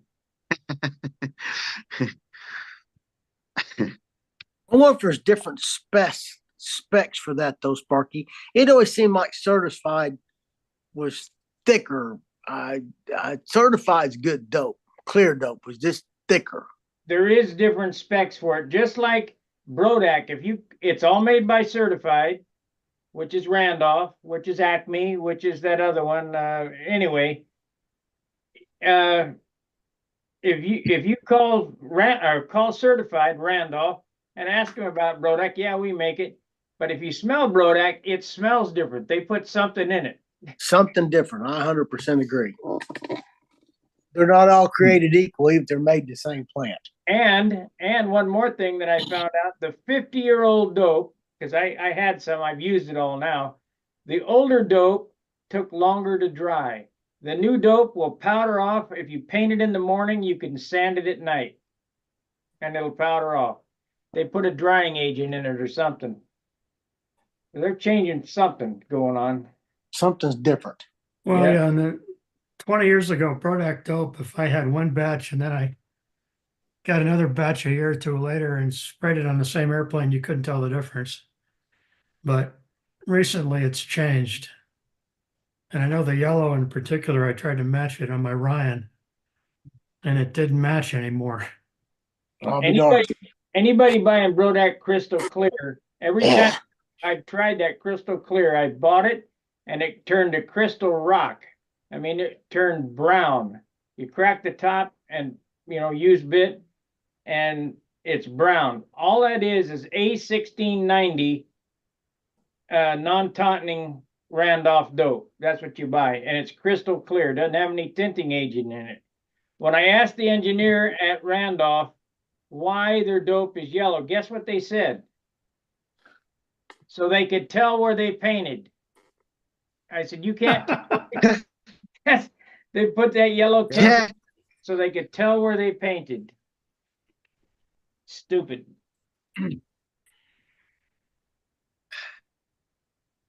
That's interesting. I guess that's one way to know where you painted the dope, huh?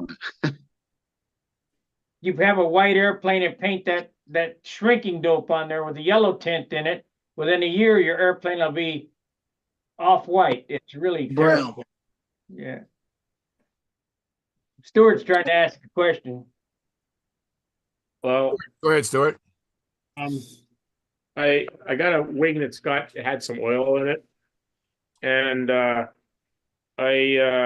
Gary said to use some baking soda and Foot powder.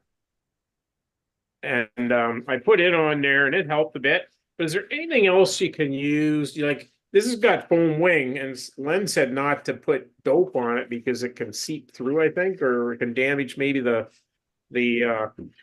foam inside.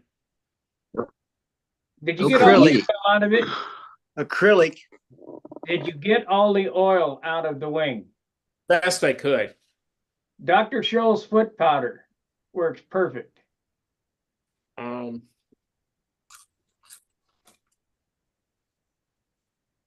I used to mix cornstarch up and alcohol, make a paste. Yeah, No, that's that'll- what I use. That'll work, but Dr. Scholl seems to suck more. Stuck more out. Yep. Dr. Scholl's Foot powder, stuff you put on for athlete's foot. Just talcum powder, isn't it? I don't know what it is. It doesn't smell the same as talcum powder. Is there any? Aren't you supposed to use cornstarch Once and rubbing alcohol? And once you've done that, is there anything you can use to kind of seal it at all? Like, If you're not worried about the weight, I always seal mine with dope, but if you're not worried about the weight, you could put polyacrylic on That's right. and then wipe it all off and let it dry. Paper towel.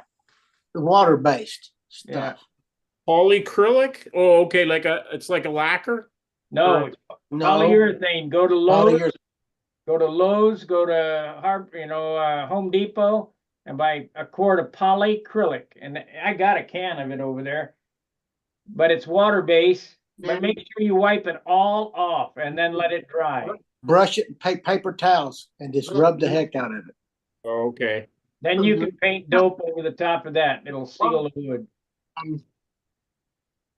Okay. I'll Need to cover this meat. I might try and do that because so I didn't know. So basically foam. Hey, Stephen, hang on, Stephen. All right. I mean, we got Sparky, we got Joe Gilbert. Hang on, Stephen. So any foam wing that's sheeted, you really can't use dope on at all then. Nonsense. We do it all the time. Steve's doing it on his Crossfire. Well, can I just put some dope on this then instead to help seal it? Yeah. Put Okay. 3 coats of dope on. The trick is the first coat of dope, don't use so much thinner because the thinner is what penetrates down through the wood. So you seal that first coat in, sand it real good, then go to 50-50. Okay. I used to put 100% on, a nice wet coat, 100%, and then let it dry. But now I went to well, I don't do foam wings, but we're just using 50-50. I wouldn't worry about it. Just put it on there, put your tissue on it, and go. Oh, I wasn't going to put tissue on it. Oh, then you want to do a Z-epoxy finish. See, wait, I want to put ultra coat on it. Oh, then why don't you use Stix-It? This stuff here. Yeah, he's right. Because you don't want to be cross-linking different materials. This is balsa, cover right, balsa, Stix-It. Can you make me big, Charles, so you can see that? 1 second. There you are. That's what you want to use if you're going to monocoat it.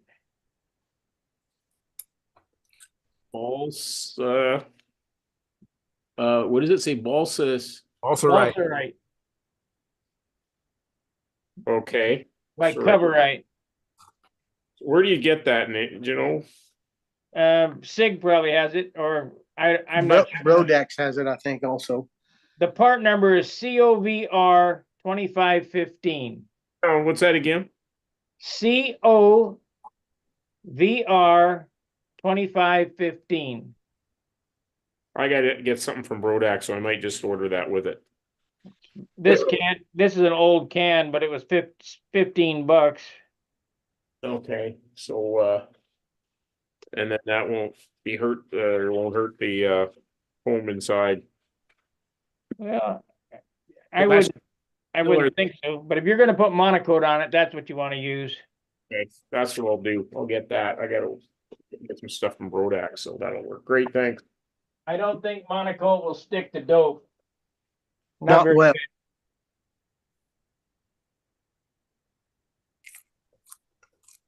It will definitely stick to polyacrylic just as well. So Okay, we'll use that then, polyacrylic. But monocoat loves a shiny surface like plastic or glass or something like that. I have a comment from Al Fierro. Hey, Al, thanks for coming in. He says, the ARF Nobler is covered with Top Flight Monocoat Sapphire Blue.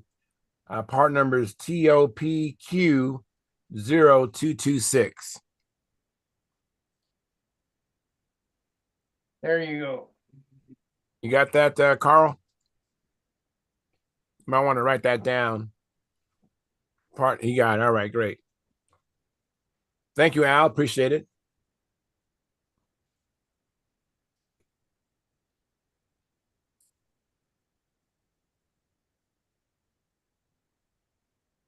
You guys talk too much. Yeah, I know. We're all talked out probably. It's 8:32 out here. No, 10:30. Yeah, well, I appreciate you guys back during these 3 hours back. 11:30 here. Appreciate it. I wonder what happened to Caffeine. He's going to show us a video of its figure eights. I asked him to wait till we had more people in the gallery, but maybe life got in the way. Or bandwidth, they didn't turn the crank fast enough.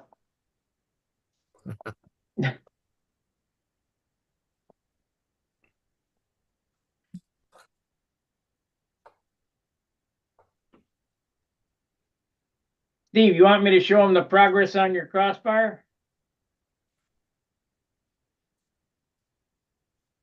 Yeah, sure. Go for it. Thank you, Steve, and thank you, Sparky.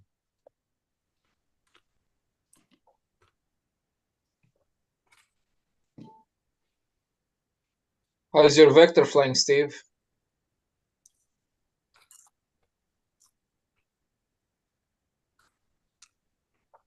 There's this fuselage. Wing is done. Elevator stabilizer is done. Wow, it's looking good. Not bad. It's his first scratch built kit.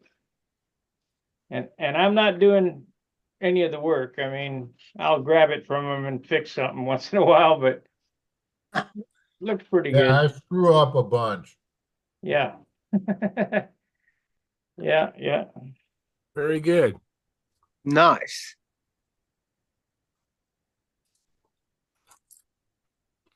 Stephen, I was down at Richard Oliver's house. I said, I'm so sick of making mistakes building airplanes. I've made every one of them. And Oliver says, Joe, you ain't built enough airplanes yet to make all the mistakes. Right.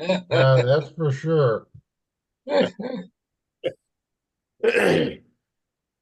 gotta know how to fix them. That's all. And make them don't gain weight when you do it. That's the trick. Oh, yeah.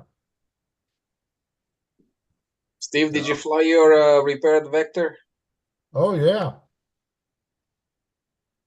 Yeah, several times. Is it We're better than mine? dialing it in. It needs a little more trimming, but it's feeling pretty good. There's the guy to ask Doran about your battery situation. Tell him what prop, tell him what RPM, tell him the time and battery. All right, so here's the weird thing. I have a FM9 timer, and I set it for like 10,000 RPM, but when we tack it, it's only 9,000 RPM. That's kind of weird. Yeah, to me, I wouldn't care. I would care less about that as long as it's consistent. Now So tell if it flies too fast or too slow, just slow it down, whatever. You know. Tell him about the battery situation, what size and what you're using. The batteries are 2700 4S's. And the motor? And the motor is a 2820 badass. And the prop? 11.5, 5.5. And the end of the battery, what's left at the end of the flight. That's what's disturbing. Yeah, 5%. Oh, you're probably running against the stop. That battery can't turn at 10,000. There's not enough juice there to do it with. Yeah. That'd be an interesting test to lower it down 200 and see when the RPM actually changes. You may be against the stop and it can't turn no more than 9,000. That's all the juice that's there. So what's probably it's probably maxing out the kV of the motor. That's right. They can't get there because you ain't got enough voltage to do it. Okay. So Steve, if I crank out some quick numbers, let me pull up a calculator here.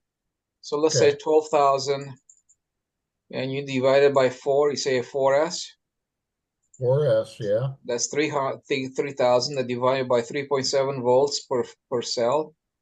That gives you about 800, and you want a motor that has at least 810 kV, 810, right? I think it's 9 something, 910. Okay, yeah, so you probably have enough there, but what is screaming at me is that the motor is way too small for what you're trying to turn with.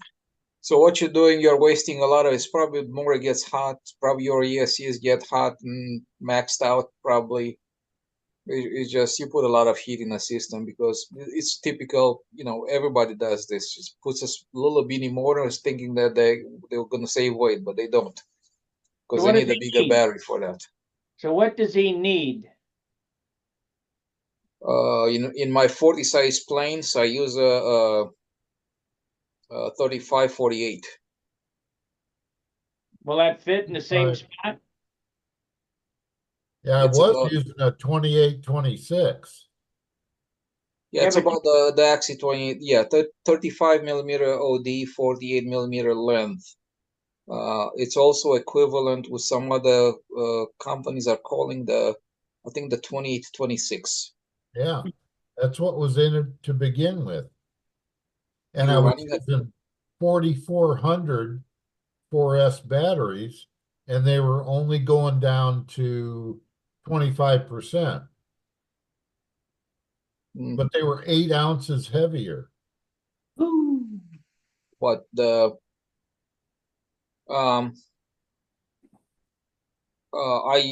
I build the plane for my friend, we are using an 11-inch or a 10-inch prop on a 35 hand badass, I think it is. Yeah, or 3515 badass. We tried a 10.6 and it would hardly get off the ground. Yeah, well, I know with the I'm running a 10.6 on my plane too on a vector. It's no problem. I don't get it. I mean, just it's weird. Could it be the care timer after all?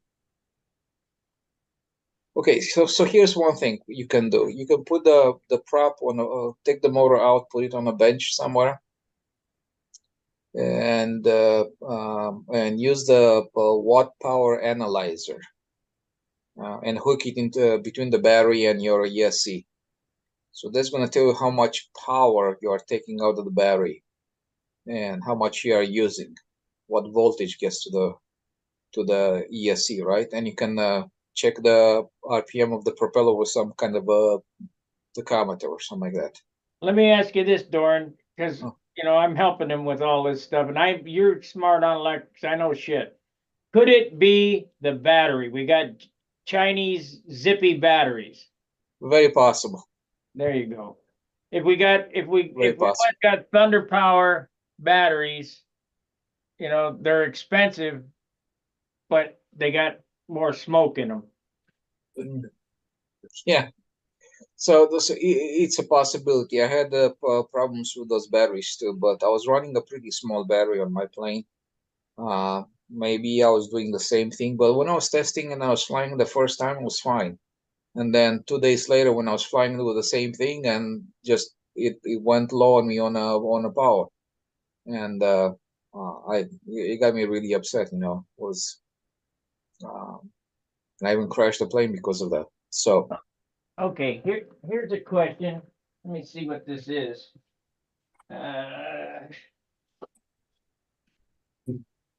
Shoot. So just Steve, for your information, I use a 3548 from Joker from Lindinger.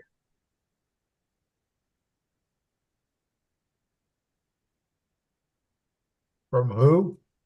Lindinger. It's in Germany. It's a hobby company in Germany. Lindinger. Okay.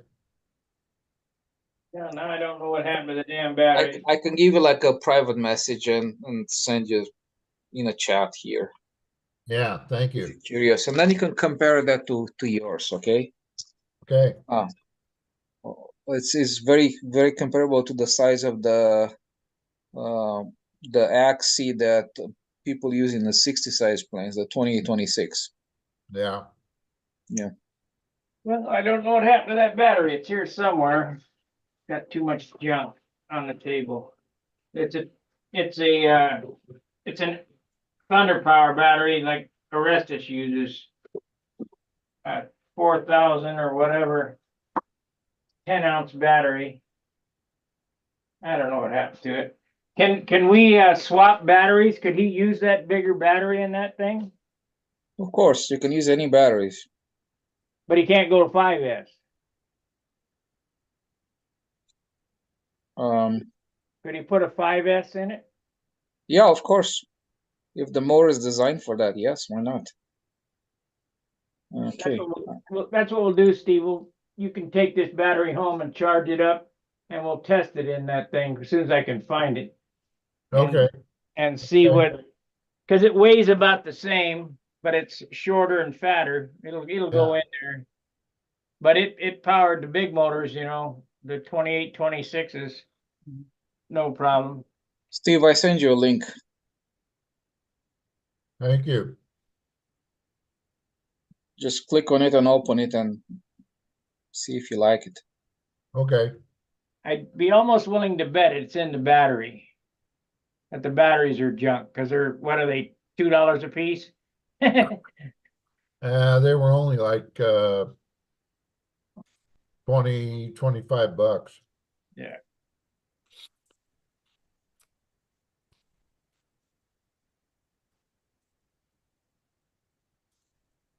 I'm going to bed. Hey, thank you so much, Joe. Good to see you. Good night. Enjoyed it, y'all. Great evening. All right, take care. Bye. See you next. So sometimes it can be confusing because some of these guys, they are using the size of the stator as the size of the motor.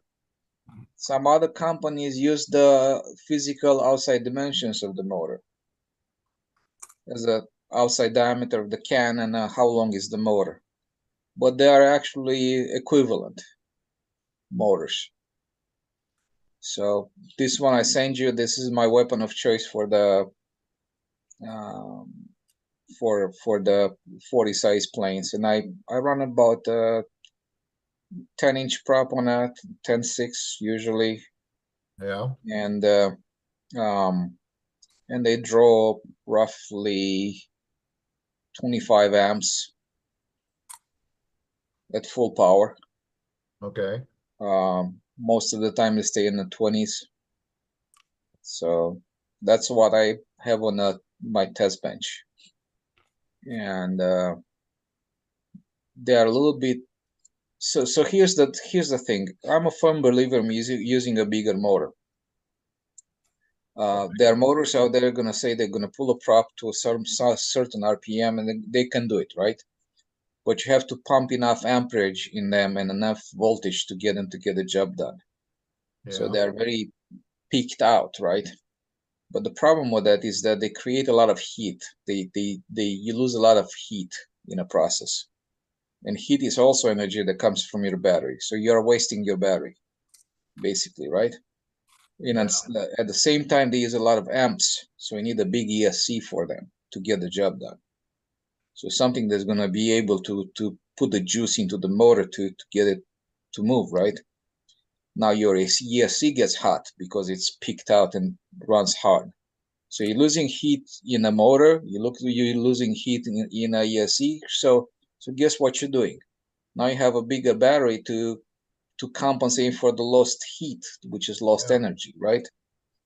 So here's where I'm going completely opposite direction. I pretty much max out the motor, put a small prop on it, and I don't care about it, right? Because I might have a heavier motor, but it's not.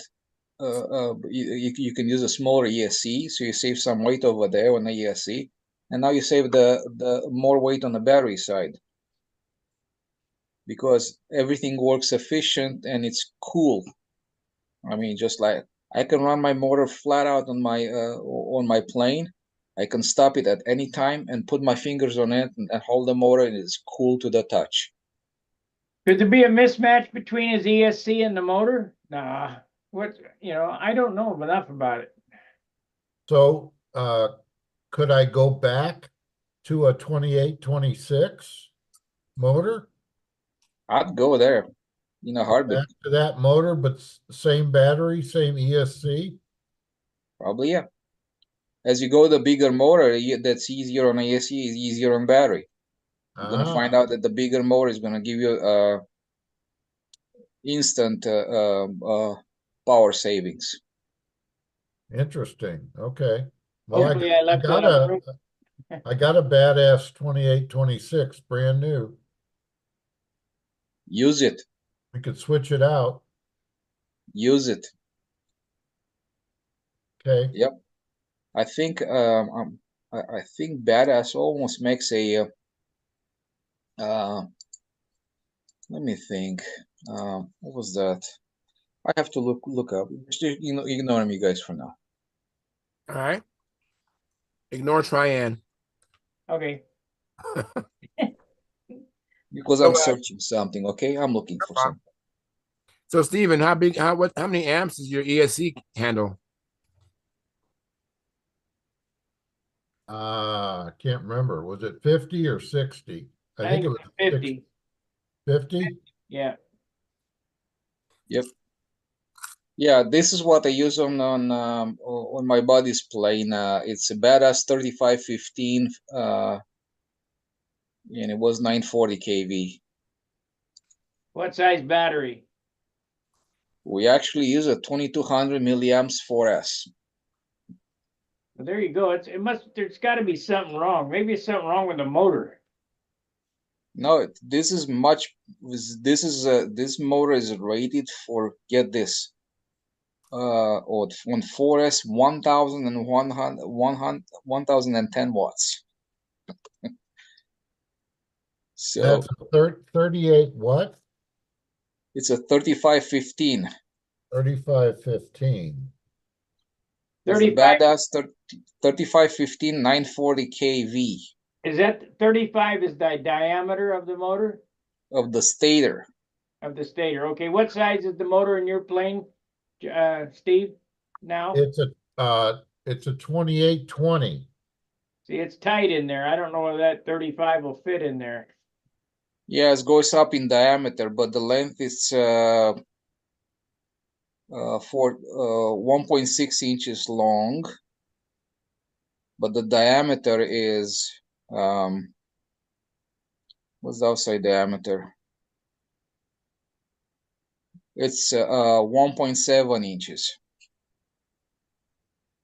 He ain't got a whole lot of room in that little nose, so No, Mm. but Yep.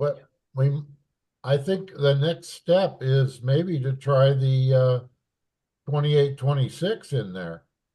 If Yep. it goes in, use it, man. Use it. Okay. Let me just look at the badass, the back. So I said the 28 series, right? Yeah. is that motor here, Steve? No, it's here at my house. Hey, Jonathan Carradas, thanks for coming in. Hey, Jonathan, how you doing? Hey, good, Steve. How are you? Good. What do you have? 2026? Yeah, that's what he got. 2826. The 820? 2826. How many Yeah, but they're kV? different. 820 kV? 9 something. Okay, so that's gonna be 910, I think. 910. Okay, good. So that will work fine. That I'll will try that fine. with the Yeah, battery it's and perfectly ESC equivalent I with already the have. yeah. So if you look at this one is 35 millimeter OD. The other one I send you is 35 as well, right? The length of this is 46 millimeters. Mine is 48 millimeters, another 2 millimeters longer. But Bring they're the very motor- equivalent and the same weight Bring the category. motor and the plane over, Steve, and we'll see if we can get it in there. Yeah, okay. Yeah. Not tomorrow. We're going to Wicks. No, not tomorrow. And we might be flying Thursday. Wind and temp looks good. You'll have that plane finished by then, Steve. So you're heading to winter and we're heading to summer, right, Jonathan? Yeah, we're sort of in autumn now. It's not not very nice. Some days are getting a bit rumpy, but when the sun comes out and the wind drops, it's nice. We flew last week. Couple of us, well, about three of us flew down in that volcano again. Had a bit of fun down there. In the And, volcano? Yeah. Yeah, we got all these dead volcanoes around Auckland, and a lot of them have been turned into soccer and football, rugby fields, and so on, cricket fields, athletic fields, and so on, reserves. And sometimes it's quite calm down in there.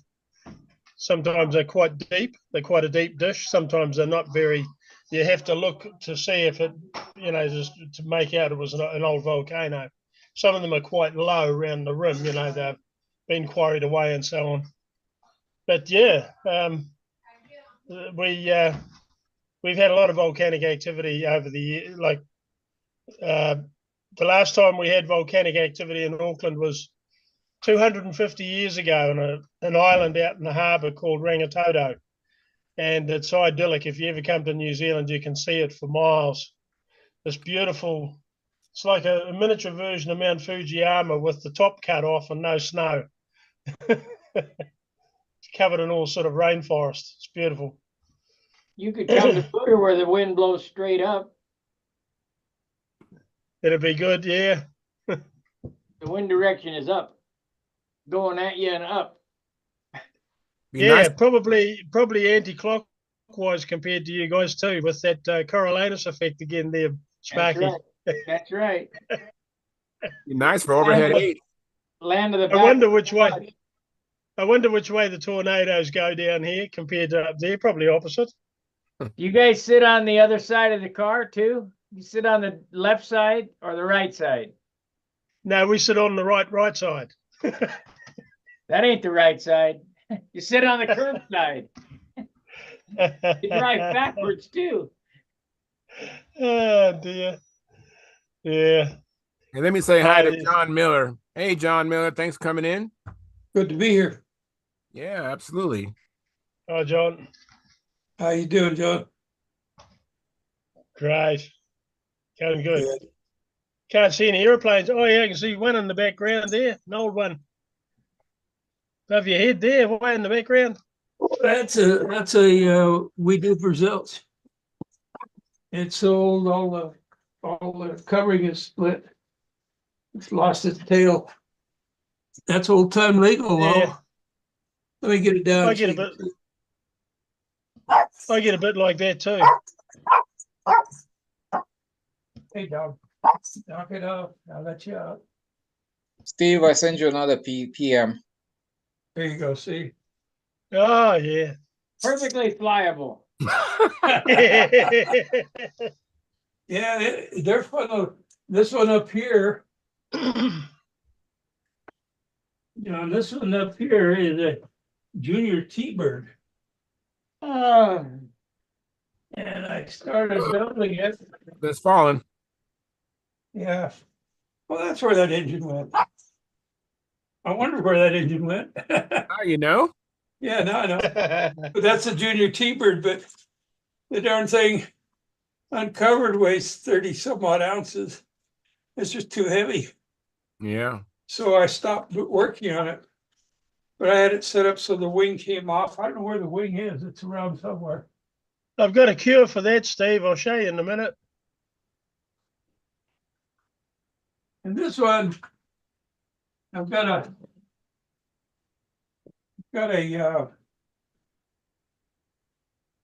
foam wing and stab an elevator for this. This was one Norm Little gave me. There's the top deck. And he's all carved out. Nice. Oh, nice. It was too heavy for him. It hardly weighs anything. And here's the fuselage. He did nice work. You see how he yeah, straight to the side with the diagonals? Yeah. Yeah. And on the top. Who was the Is it builder? worthwhile? Is it worthwhile doing those diagonals, guys? Oh yeah. And he did a nice cowl on it. One of these days I'll finish this airplane. That's a Sultan. Is that a Well, salt? this cowl doesn't go with this airplane. Well, that don't work. No. Something missing there. Yeah, a little bit of material missing. And the other day I talked about the trainer that Bob Sugden designed back in about 1947. Let me get it here. The wing is down in the basement, or I bring the wing up. Now here's the fuselage. It's missing its rudder. Shoot, I got an engine on that too. Oh, Thunder Tiger. Looks like a 25. That might be a good engine. I wonder where those went. Man, you're finding all kind of treasures today. Yeah. But here's it's a very simple fuselage. Okay. Box fuselage. See the wing saddle? Yeah. Yeah. And the wing rubber bands on. Yes. And the stab and elevator right here. And he kitted these things and took the kits in the back of his car to the contest. Here's where the lead outs come out right here. Oh yeah. And It's an ugly stick. control line ugly stick. Well, not really. It doesn't have quite as much fuselage as an ugly stick has. But the whole idea was, I mean, this thing will do the whole pattern, believe it or not. But it's real rugged and it's a great stunt trainer. Yeah. And it's old time legal. So And it would take a bit of a bash and get up and go again. well, I'd actually all I'd have to do is put a new rudder on and check everything that it's still holding together well. And it didn't have gear on it. You could put gear on it if you wanted to. It was hand launched, like a lot of them back then were. So What's it called? It's called I think it was called a flounder. Flounder. Appropriate name with no undercarriage. Yeah, I'd have to check, see what the name is. Ooh, I gotta do some work on that engine. It's all locked up. What happens when you take a couple year long vacation from flying? I didn't want to, but I did. Just some fuel Yeah. and it'll loosen right up. Yeah, it'll loosen right up. Yeah, I've got a couple of planes I got to work on besides, but I'm so busy right now doing the plans for the Trailblazer that I don't have any spare time between that and the music. That I'm not doing that but maybe once a week. So anyway, I'm having fun. What instrument do you play? I play the harp, harmonica. I thought you might have been a banjo player. Not with my hands the way they are. I used to play the mandolin, and my guys I wanted to emulate was Scruggs and what was his name? Anyway, bluegrass style. I can play the radio. I can play the radio and the television. Yep. I can do it really loud too. Oh yeah. I can also play music on my computer. Now I'm convinced you're an ex-member of the ZZ Top. I reckon. Oh my goodness. Yeah, no, Yeah. you're masquerading. You're an imposter, Yeah. John. I lost the job, yeah. You don't like the fame. Well, it was only in it for the money and the women, like they say. Yeah, don't worry about the drugs and alcohol. Right. Guys, I'm gonna go tomorrow. I have to go to work at 5:30. So. All right. Hey, thanks for All right. coming in, Tryon. See you, All right. Tran. I'm out See you, of here. John. Oh, before you go, Tran, I'm looking up I can play gyroscopic progression and what causes it, I'm online. Ask them if they just so that we can discuss that a little more later. Thanks for your help, Tryon. I appreciate it. Hey, I hope it helps, man. Yeah. Okay, take care. I'll left you a bunch of links over there. Okay. Yeah, I got them. Thanks. Bye. Bye. All right. Hey, So, guys, I'm going to end the See you live guys. stream. We can continue on in the after party. I want to thank everybody for coming in. But before I do that, Brent Williams, did we answer your questions, Brent? I know you came in late and you had some questions. So go ahead and tell me if you had it, if you got your answers. And then we're going to be ending the live stream portion. But thank everybody for coming in. I appreciate it. Thank you for the show and tells. And we missed out on Caffeine's horizontal 8. So I don't know what happened with Caffeine, but maybe we'll catch up again Friday. And thank you for the super chat by Colin McCallum, $20. I appreciate that. That's encouraging. And thank you for Jose Manuel from Portugal. So our global presence is increasing. So that's pretty cool. We're on in the middle of the night over there. Yeah, he I don't know if Sparky morning, close to morning. Don't know if Sparky's seen him before, but yeah, Jose Manuel Almeida, I think is his last name. And he's also he's a member of our YouTube channel as well. So he's a support patron. I seem to remember he's made some posts some years back on the forum too. Well, I'm assuming we must have lost Brent Williams, so I'm going to go ahead and end the live stream. Thank you very much.